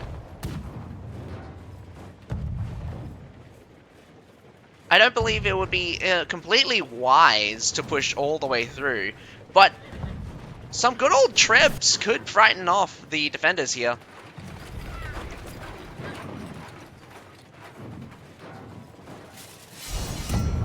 Oh, point blank!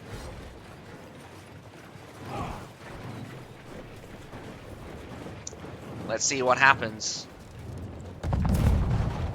Whoa! That contingency of mortars. Pop, pop, pop. I love the sound of that.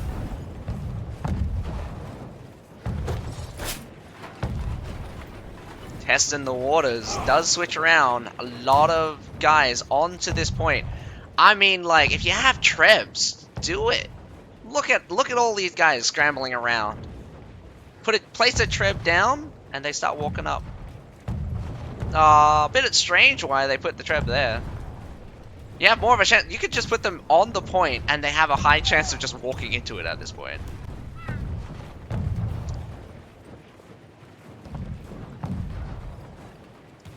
Swinging back around. MKT making big moves, but of course the defenders have a slightly shorter way to go. It's a good shadowing.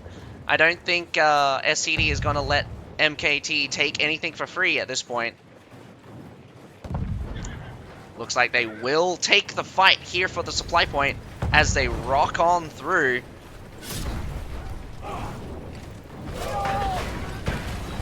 There is the Zykeelian militia, not exactly sure where they're throwing from. Oh, right there on the top side. Starting off really terribly as the Imperial Pike March and the Phalanx just slaughter that first contingent. Cavalry trying to push their way through, but unsuccessful as cavalry from the defenders come through. Very strange how this battle ended up. We got the Sunway Phalanx surviving on both sides. Some extra reinforcements coming through. A grenade, a little bit short though. The Lancelots get cleaned up off of the supply point. Big losses coming out from MKT, and it does look like a solid victory for SCD. Stardust Phalanx here getting kind of caught on the thing here. A lot of them surviving, in fact. That contingent must be very weak. Be unwise to keep funneling in troops like this, one at a time. Whoa, where did that companion cavalry come from? Comes in swinging. SCD is also slaughtering. The respawn is... Whoa! Respawn is desperate right now. As a reversal kicks in. Not getting new units out. Mass cavalry comes in for the attackers as the attackers just sweeps up the remaining forces, probably heavily damaged from the ongoing fight. We got a Demez Spearman, just the only unit with some halberdiers inside, at this supply point right now. Looks like the short sword is the only one last on this supply point. Not exactly sure where those cavalry came from, but here we go. 3 minutes left to go, and a massive respawn from MKT. Stardust also doing a respawn. I just go up and get in. At this point, this is the moment and the only time you got to push pressure STD without getting choked. But the longer you wait, the more units that are coming down, and the less time you have for your assault. I like to give myself at least 3 good minutes to attack here, especially if the defenders have something good. MKT cannot sit around. They need to force STD to start using up their units. But that Sunway Phalanx is going to be very difficult to deal with. Oh man, Zycalian Militia burning up that center line. Sunway is still going to hold on strong. I would treb that Sunway. As long as that Sunway is out on the field, you're at a massive disadvantage. That will be protected like their lives depend on it. Yes, treb that Sunway, keep it there. Make sure that you don't need to push into it. Just hold on. That treb's going to land. Rear line and a grenade. Big hits coming through. Finishing off that Sunway right now. We got 2 minutes left to go. Just a few units coming out from either side. Random ass treb. Now we have more cavalry engaging. Even serfs are coming out.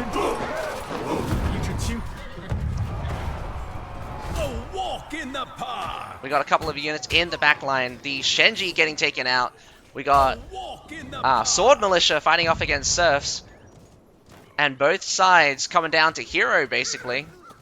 But who's better? Massive hero fight here at the front. Boom! Big smack from Narumi. We got some Lancelot Knights. Something strong. Definitely could turn the tide. 2 guys die. And we definitely see a reversal towards the defenders.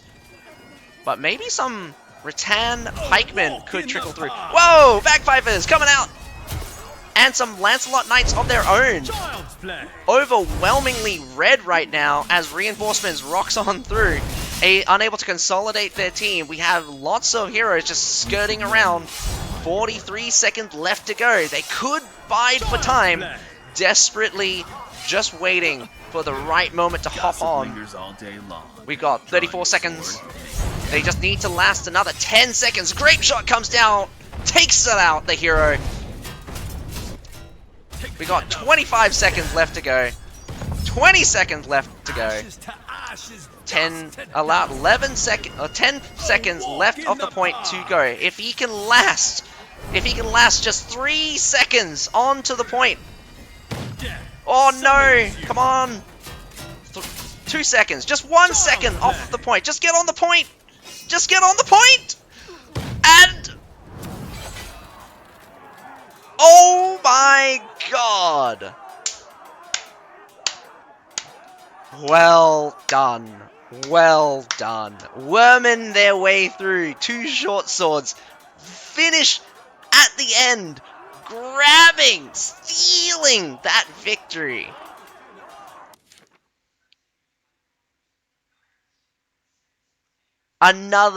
Another clutch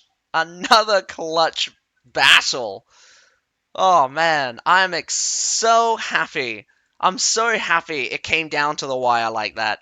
Another, another victory for the losing side.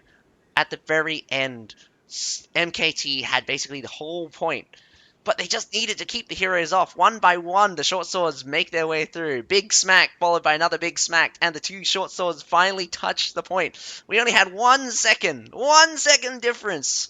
If they could have stopped the short swords for just 1 second, MKT could have claimed victory, but they didn't. MKT is definitely stronger in the sense that they were managed to kill until the defending tide did not have any units left, and this gives me great hope that STD will probably win their attack, but I want to see MKT really bite back. I love the aggressiveness from MKT. They didn't back down from a fight, even though I think some of their engagements were probably bad. They were able to clean up, and they'll probably be able to take advantage of this if they manage to clean up after STD overextends. That will be definitely a good time to capitalize on any advantages they can get. Oh, for sure. I mean, 1, 2, 3, 4, 5, 6, 7, 8, 9, 10. Only 5 heroes had a respawn left, or could have died one more time. Only one person dying for MKT, and honestly, I don't think it would. It was necessarily because they were on the defensive side or MKT was better at killing. I just think that how everything ended up, they had to sacrifice themselves because that final point, very small, one of the smallest capture points you'll see. If only NA played like this, my ranked life will be easy. I don't think anyone's rank plays like this. CB roll, you you don't you don't regularly see these kinds of plays in any sieges. Not even remotely close. And that's the difference. CBL is the high. You do? You really do? I don't believe that. I think coincidence maybe. Even in ranked, you can get some clutch matches, but not like this. Oh, maybe you do. Okay, maybe I take that back. You do, but but as a whole, it's a much different beast. CBL is much more organized because it is a team of 15 players that are working together against another 15 players who are working together. The clutch battle at the base point, maybe you'll get some semblance of that, but you don't get that back and forth movement. You know how MKT swung around to the left-hand side and then swung around straight into the supply point? You don't see those things. Half the time you see half the team do one thing, half the team does the other thing, and you have a bunch of people just sitting in the back. And I get it. Sometimes people just send it. Just straight on through. And it's cool. It's definitely cool. Frontier High Elo plays way better than NA/EU. I would think it's more to do with our aggressive playstyle. Not to mention, we're also great at running away. I will attest to that. Players in particularly, love to bait just by running. I do it sometimes as well, but like, You know, it's really easy to just kind of dodge someone and just be like, oh, I'm just running away from you. If you just literally run away from most things, you won't even get hit. Some people adapt to it, they can catch you and stuff, but simply running away from enemy team, like, you will never be touched if you just run around in a circle sometimes. So, Frontier is definitely kind of like the master of fighting when we want to and running away when we want to. So we get to pick our fights quite more. We get to pick our fights for sure. Waiting for the next battle. STD winning right now their defense by the skin of a short sword. Those are the moments you want someone to lock down those heroes. A chain dart, a dual blade, maybe even a pike or a poleaxe. Definitely want to keep those heroes off the dang point.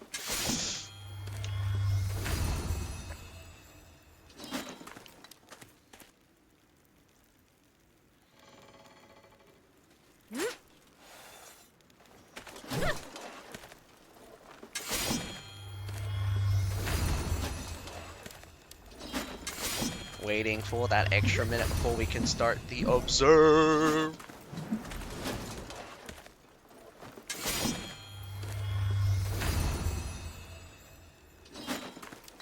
There we go. Let's go!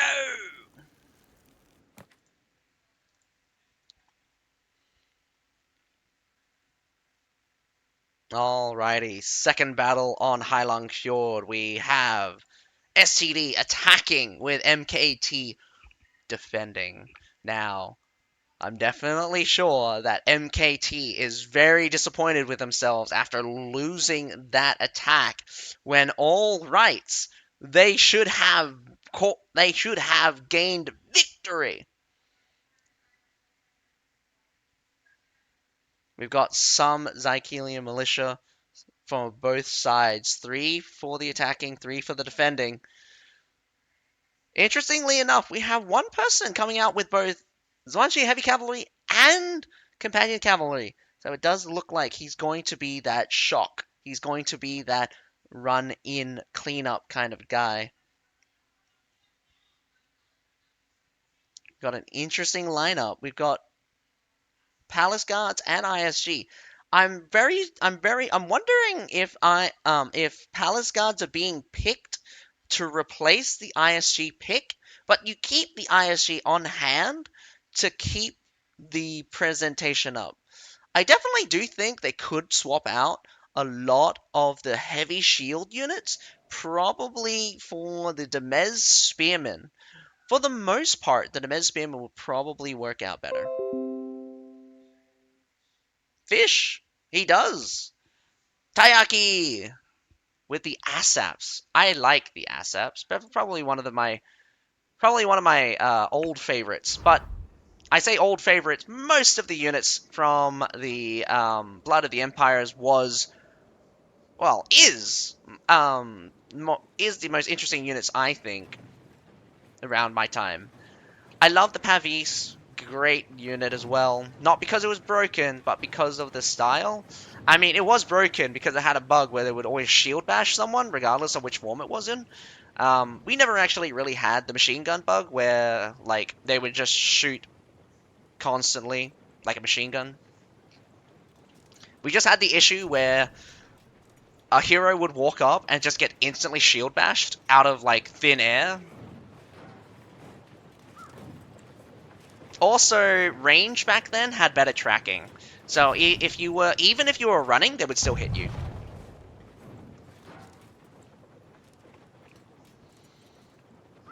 So STD kind of does a split here. Unlike MKT, who focused on the A point, staying in a group, a good strategy by the way, staying in a group is where you're the strongest.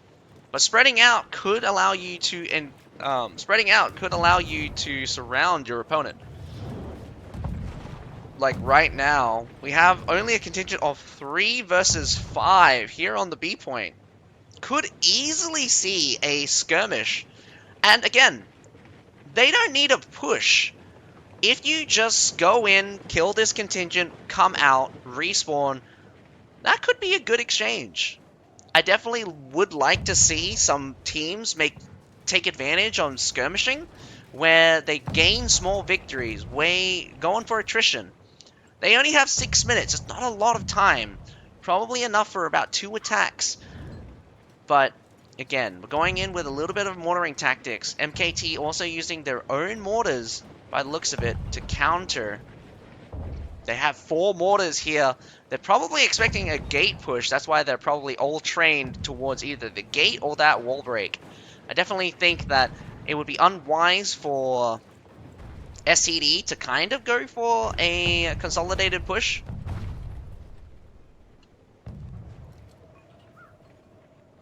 A little bit of presenting themselves. Not bad. I think that longsword could heal up the unit if the musket is not doing too much of damage.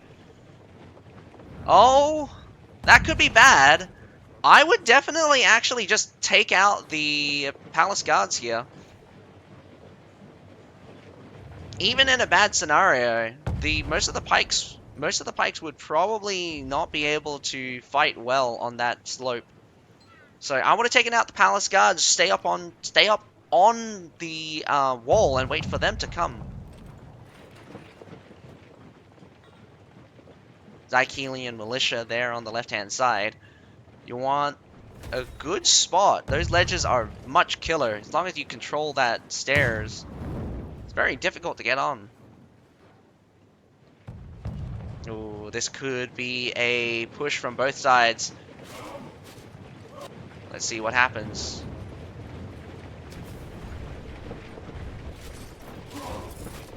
Both sides are just... Man, this is going to be a weird fight right now. Gonna go to the A side here. I want to keep an eye on that B side. Definitely look like a slow retreat as they kind of move up. The STD here is not looking too hot as they get beaten back. Does get completely eliminated.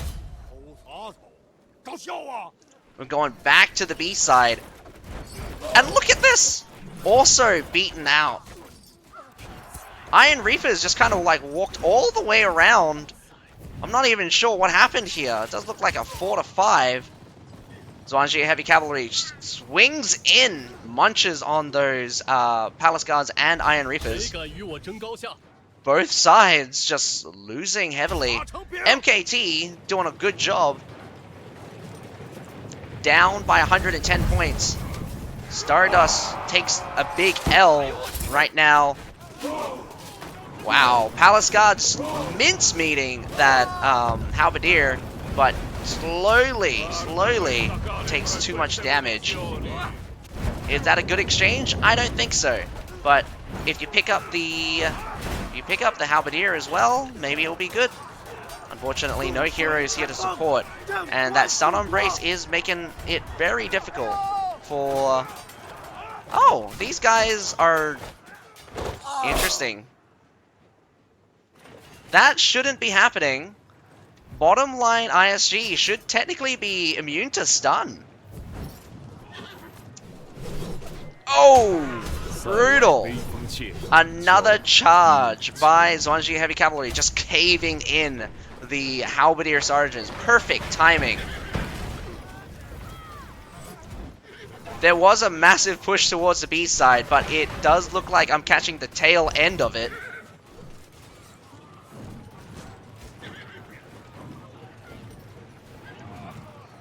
Zwanji Heavy Cavalry cleans up the backhand side, probably swings on through. ISG versus Iron Reapers and Wu Wei. Let's see how long they can last. Or maybe they'll win. Zwanji Heavy Cavalry actually cleans up the rest of it. Not sure what STD is doing, but it does look like they have someone here on the A point getting points. Wipe them It out. is just a pure slugfest right now. MKT is just relying on flipping between the A and the B point and managing to catch STD off right now. This will be the last desperate push coming out from STD as they clock down 300 unit difference right now. And definitely doesn't look like they got a lot of strong units. Daiki Militia throwing, probably going for that area denial, but I think it hit the roof there. We also have, interestingly enough, some Imperial Archers, which honestly should get closer.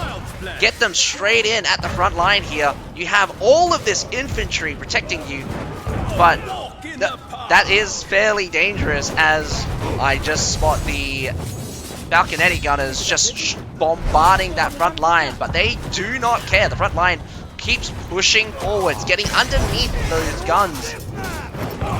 Whoa, that is very far. The companion cavalry gets so deep within those lines of pikes. The front line is getting pushed back, but only momentarily, as the bombardment of the Falconetti gunners just keeps on chewing through that front line, but the front line is too thick. ISG leads the way, Lancelot's pulling through and fighting for the end. MKT wins the defense easily, hands down. I definitely do think MKT will now probably win on the field battle. STD was apparently better on defense. I would definitely love to see the score on that Falconetti gunner there. Had all the time, had the best fish in the barrel moment where the enemy team scooped up together and was just getting shot, bombarded into oblivion. Now, very unfortunate, I didn't catch the fight there at the B point. I definitely concentrated too much. The second fight at the B point, I didn't catch it, but I definitely concentrated too much there on the leftover next to the A point, waiting for another push, but the other push was actually on the B side. Boring match, snooze fest. I'm sorry, Mezume. I didn't think that STD would try to do a rush, especially that late. After the failure of the attack at the beginning, I think they should have reorganized into a single, cohesive attack. And very surprisingly, 1, 2, 3, 4, 5, 6, 7 heroes dying at the end there. The split push was good, but the 5 should have eaten the 3, then backed. I think that should have happened as well. The only problem is that both sides lost. The split push at the beginning did not win either side. So that calls into question. I didn't get to see the B side properly. I didn't see how it started. I saw it how it ended. The Zonji heavy cavalry coming swinging in and cleaning up the rest, but it did not look like they were winning that well. A 1 unit difference normally should lead to a landslide victory in those scenarios, considering how powerful units are. The fact that they didn't win at B, even at the beginning, causes for concern. Cause for concern. Yeah. Might have been an even match. Might have been an even match. But in the end, an even match on the B side. It wasn't an even match on the A side. Like, put it like this. SCD lost on both sides. They lost around about 100. That's like 4 units. They lost 4 units. That's a pretty big deficit. Their rush attack coming out at the B side, didn't get to see it. They lost an additional 200. by the end, by the end, there was a deficit of 300 units.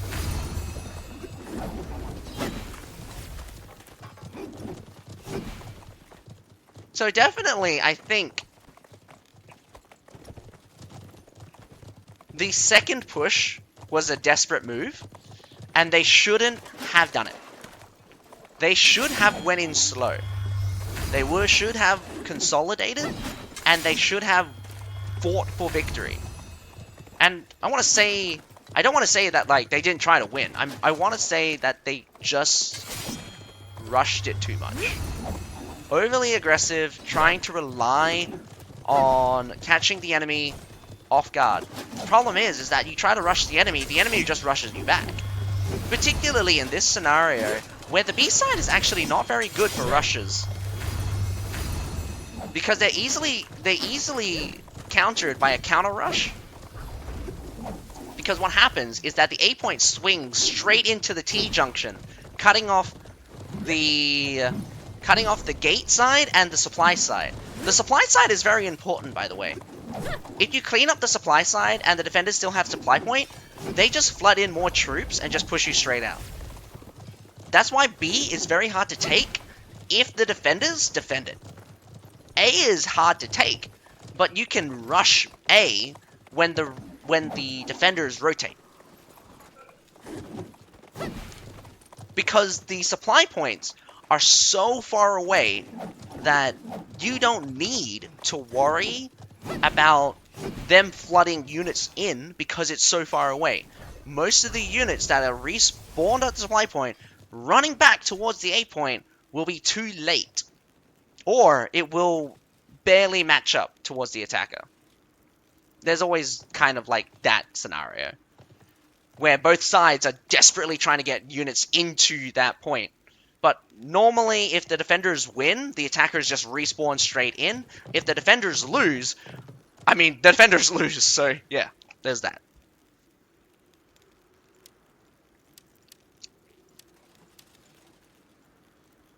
So it comes down to another field battle. Very exciting. I love to see some field battles, and my camera just decided to go kaput. Don't do this to me. I don't know why my camera decided to just clock out there.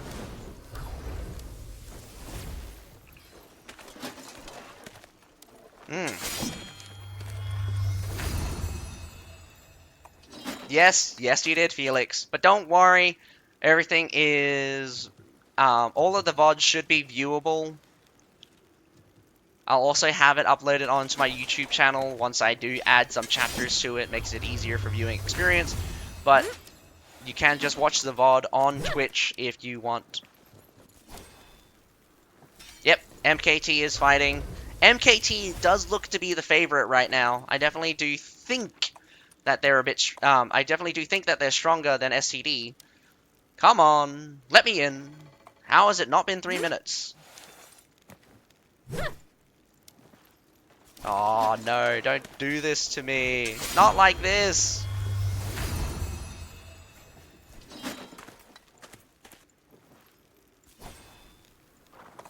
Anyone else in yet?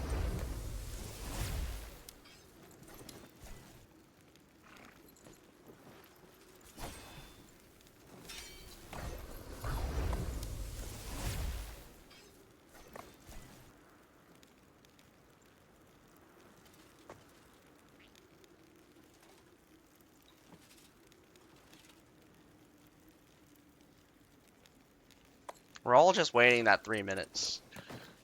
Let that man in! Yeah, let me in. Let me in! Let me in!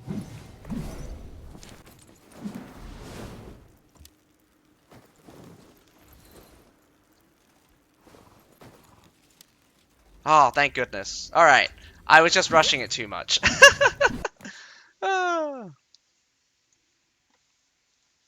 Ah, man. Too excited for the battle. Oh, that's strange. There we go. Everyone's loading in now.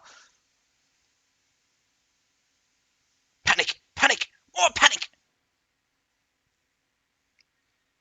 Long swords and short swords coming out from MKT. Plenty of pikes coming out from Stardust here. Holy cow. Only 4 heavies. 3 chain darts though. We got 1 jewel blade coming out from MKT.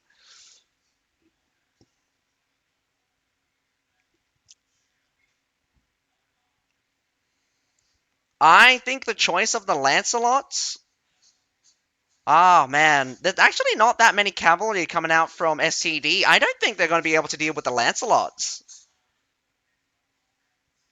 Whoa! Castelia bringing out the good old Chevaliers. Man, I would love to see some Chevalier Courtiers. Yes, field needs more mediums. Oh, actually, did 2 of them just change to glaive? I thought there were more pikes than that, but it looks like there are 5 heavies now coming out from Stardust.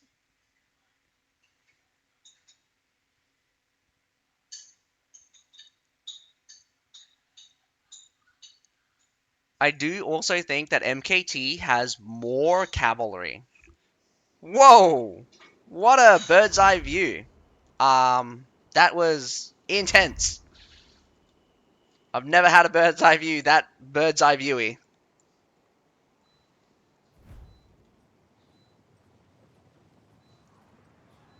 Now, this will be interesting. I do believe that MKT is the one here pushing towards the seaside. Could have Companion Cavalry just going straight for it. Oh! Very bad start. Straight on into the Wu Wei there. Does he get completely destroyed? But MKT pushes on. That C point is not captured just yet. Oh my goodness! A and the B point gets captured by MKT. MKT making a huge bid towards this C point, and it looks like they're winning. The Manaus are going to be late, but what can they do at this point? They can only delay for time. A lot of heroes sitting back. Oh no. Triple Cap's going to easily come out for MKT. And they're probably just got a shotgun. Whoa! Boom! There goes Harung.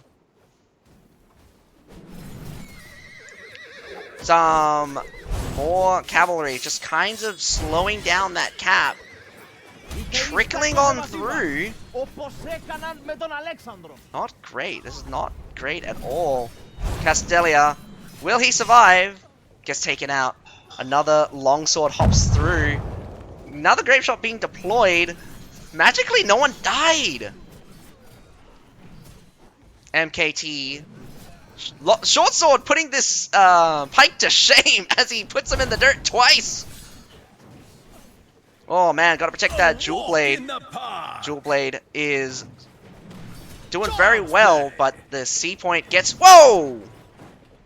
Forget about the C point!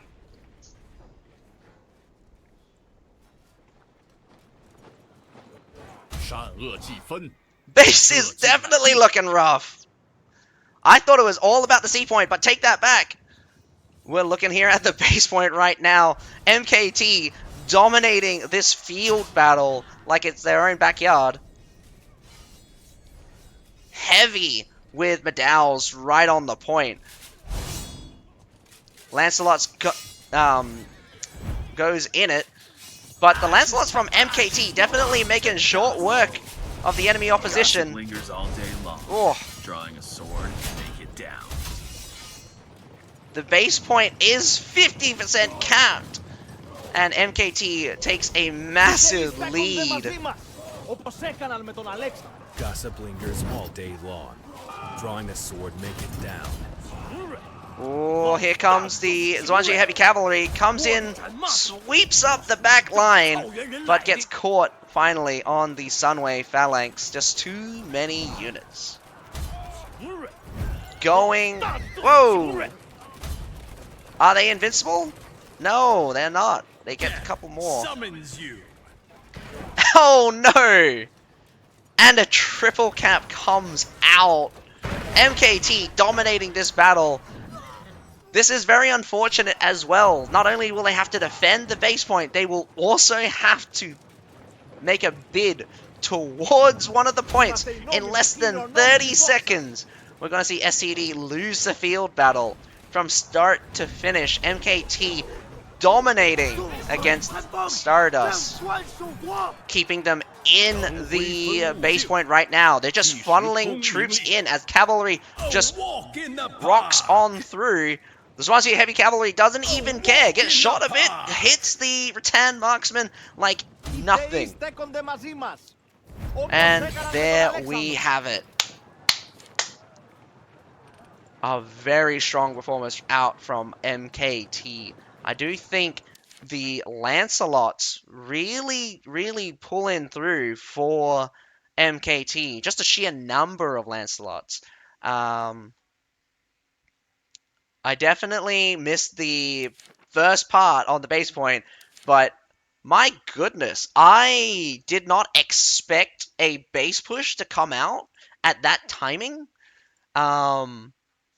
Maybe game changer. Yeah, definitely a game changer there. STD? People voted for STD? Well, I'm sorry, but the prediction is for MKT. Congratulations, MKT, for winning. It's very unfortunate, though. Not sure what was happening. STD really should have killed off of that C point and actually captured it. We're holding all the capture points.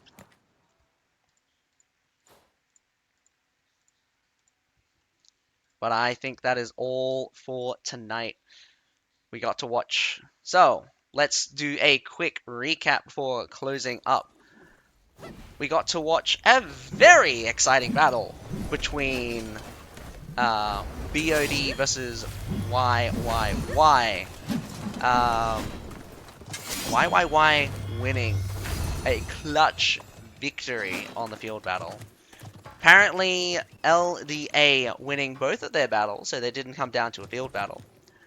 We got to watch MKT versus STD, and it did look like STD just barely holding on for the first battle, but MKT wins their assault, wins their defense, and wins on grassland on their field battle for the tiebreaker easily.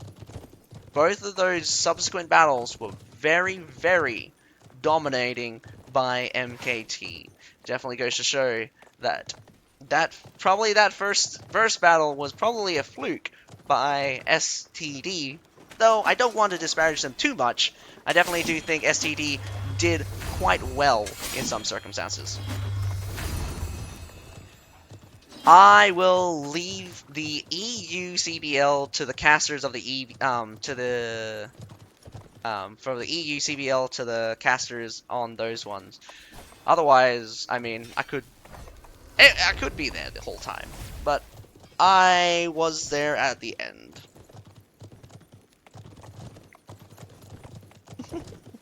I hope you guys enjoyed the show. So next time we'll get to see each other.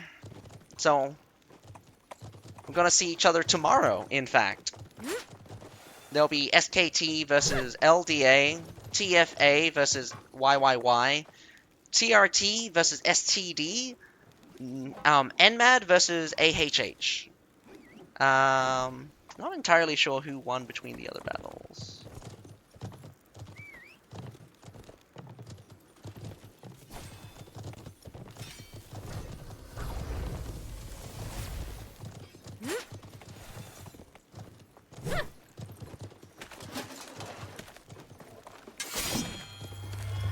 Alrighty.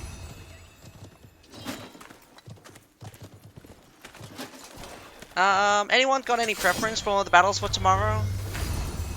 I'm leaning on to maybe SKT versus LDA. What might be a good one? I don't particularly think Nomads or AHA are pretty good. I might go SKT versus LDA and NMAD versus AHH. So yeah, no problem, man. I thought there was at least one French streamer or French slash English streamer, but I think he probably switched over to the EU one. And it's unfortunate that I don't have another partner to help spectate both of the battles. It would be cool if like we just had like that kind of organization, but we don't. So I'm going to close up for tonight. That will be all from me, and you guys can definitely watch the other CBL for the Europe and Americas that is happening right now on Conqueror's Blade, on twitch.tv/Conqueror's Blade devs and twitch.tv Conqueror's CB rivals. So I hope you guys enjoy those. Give me 2 seconds as I copy and paste.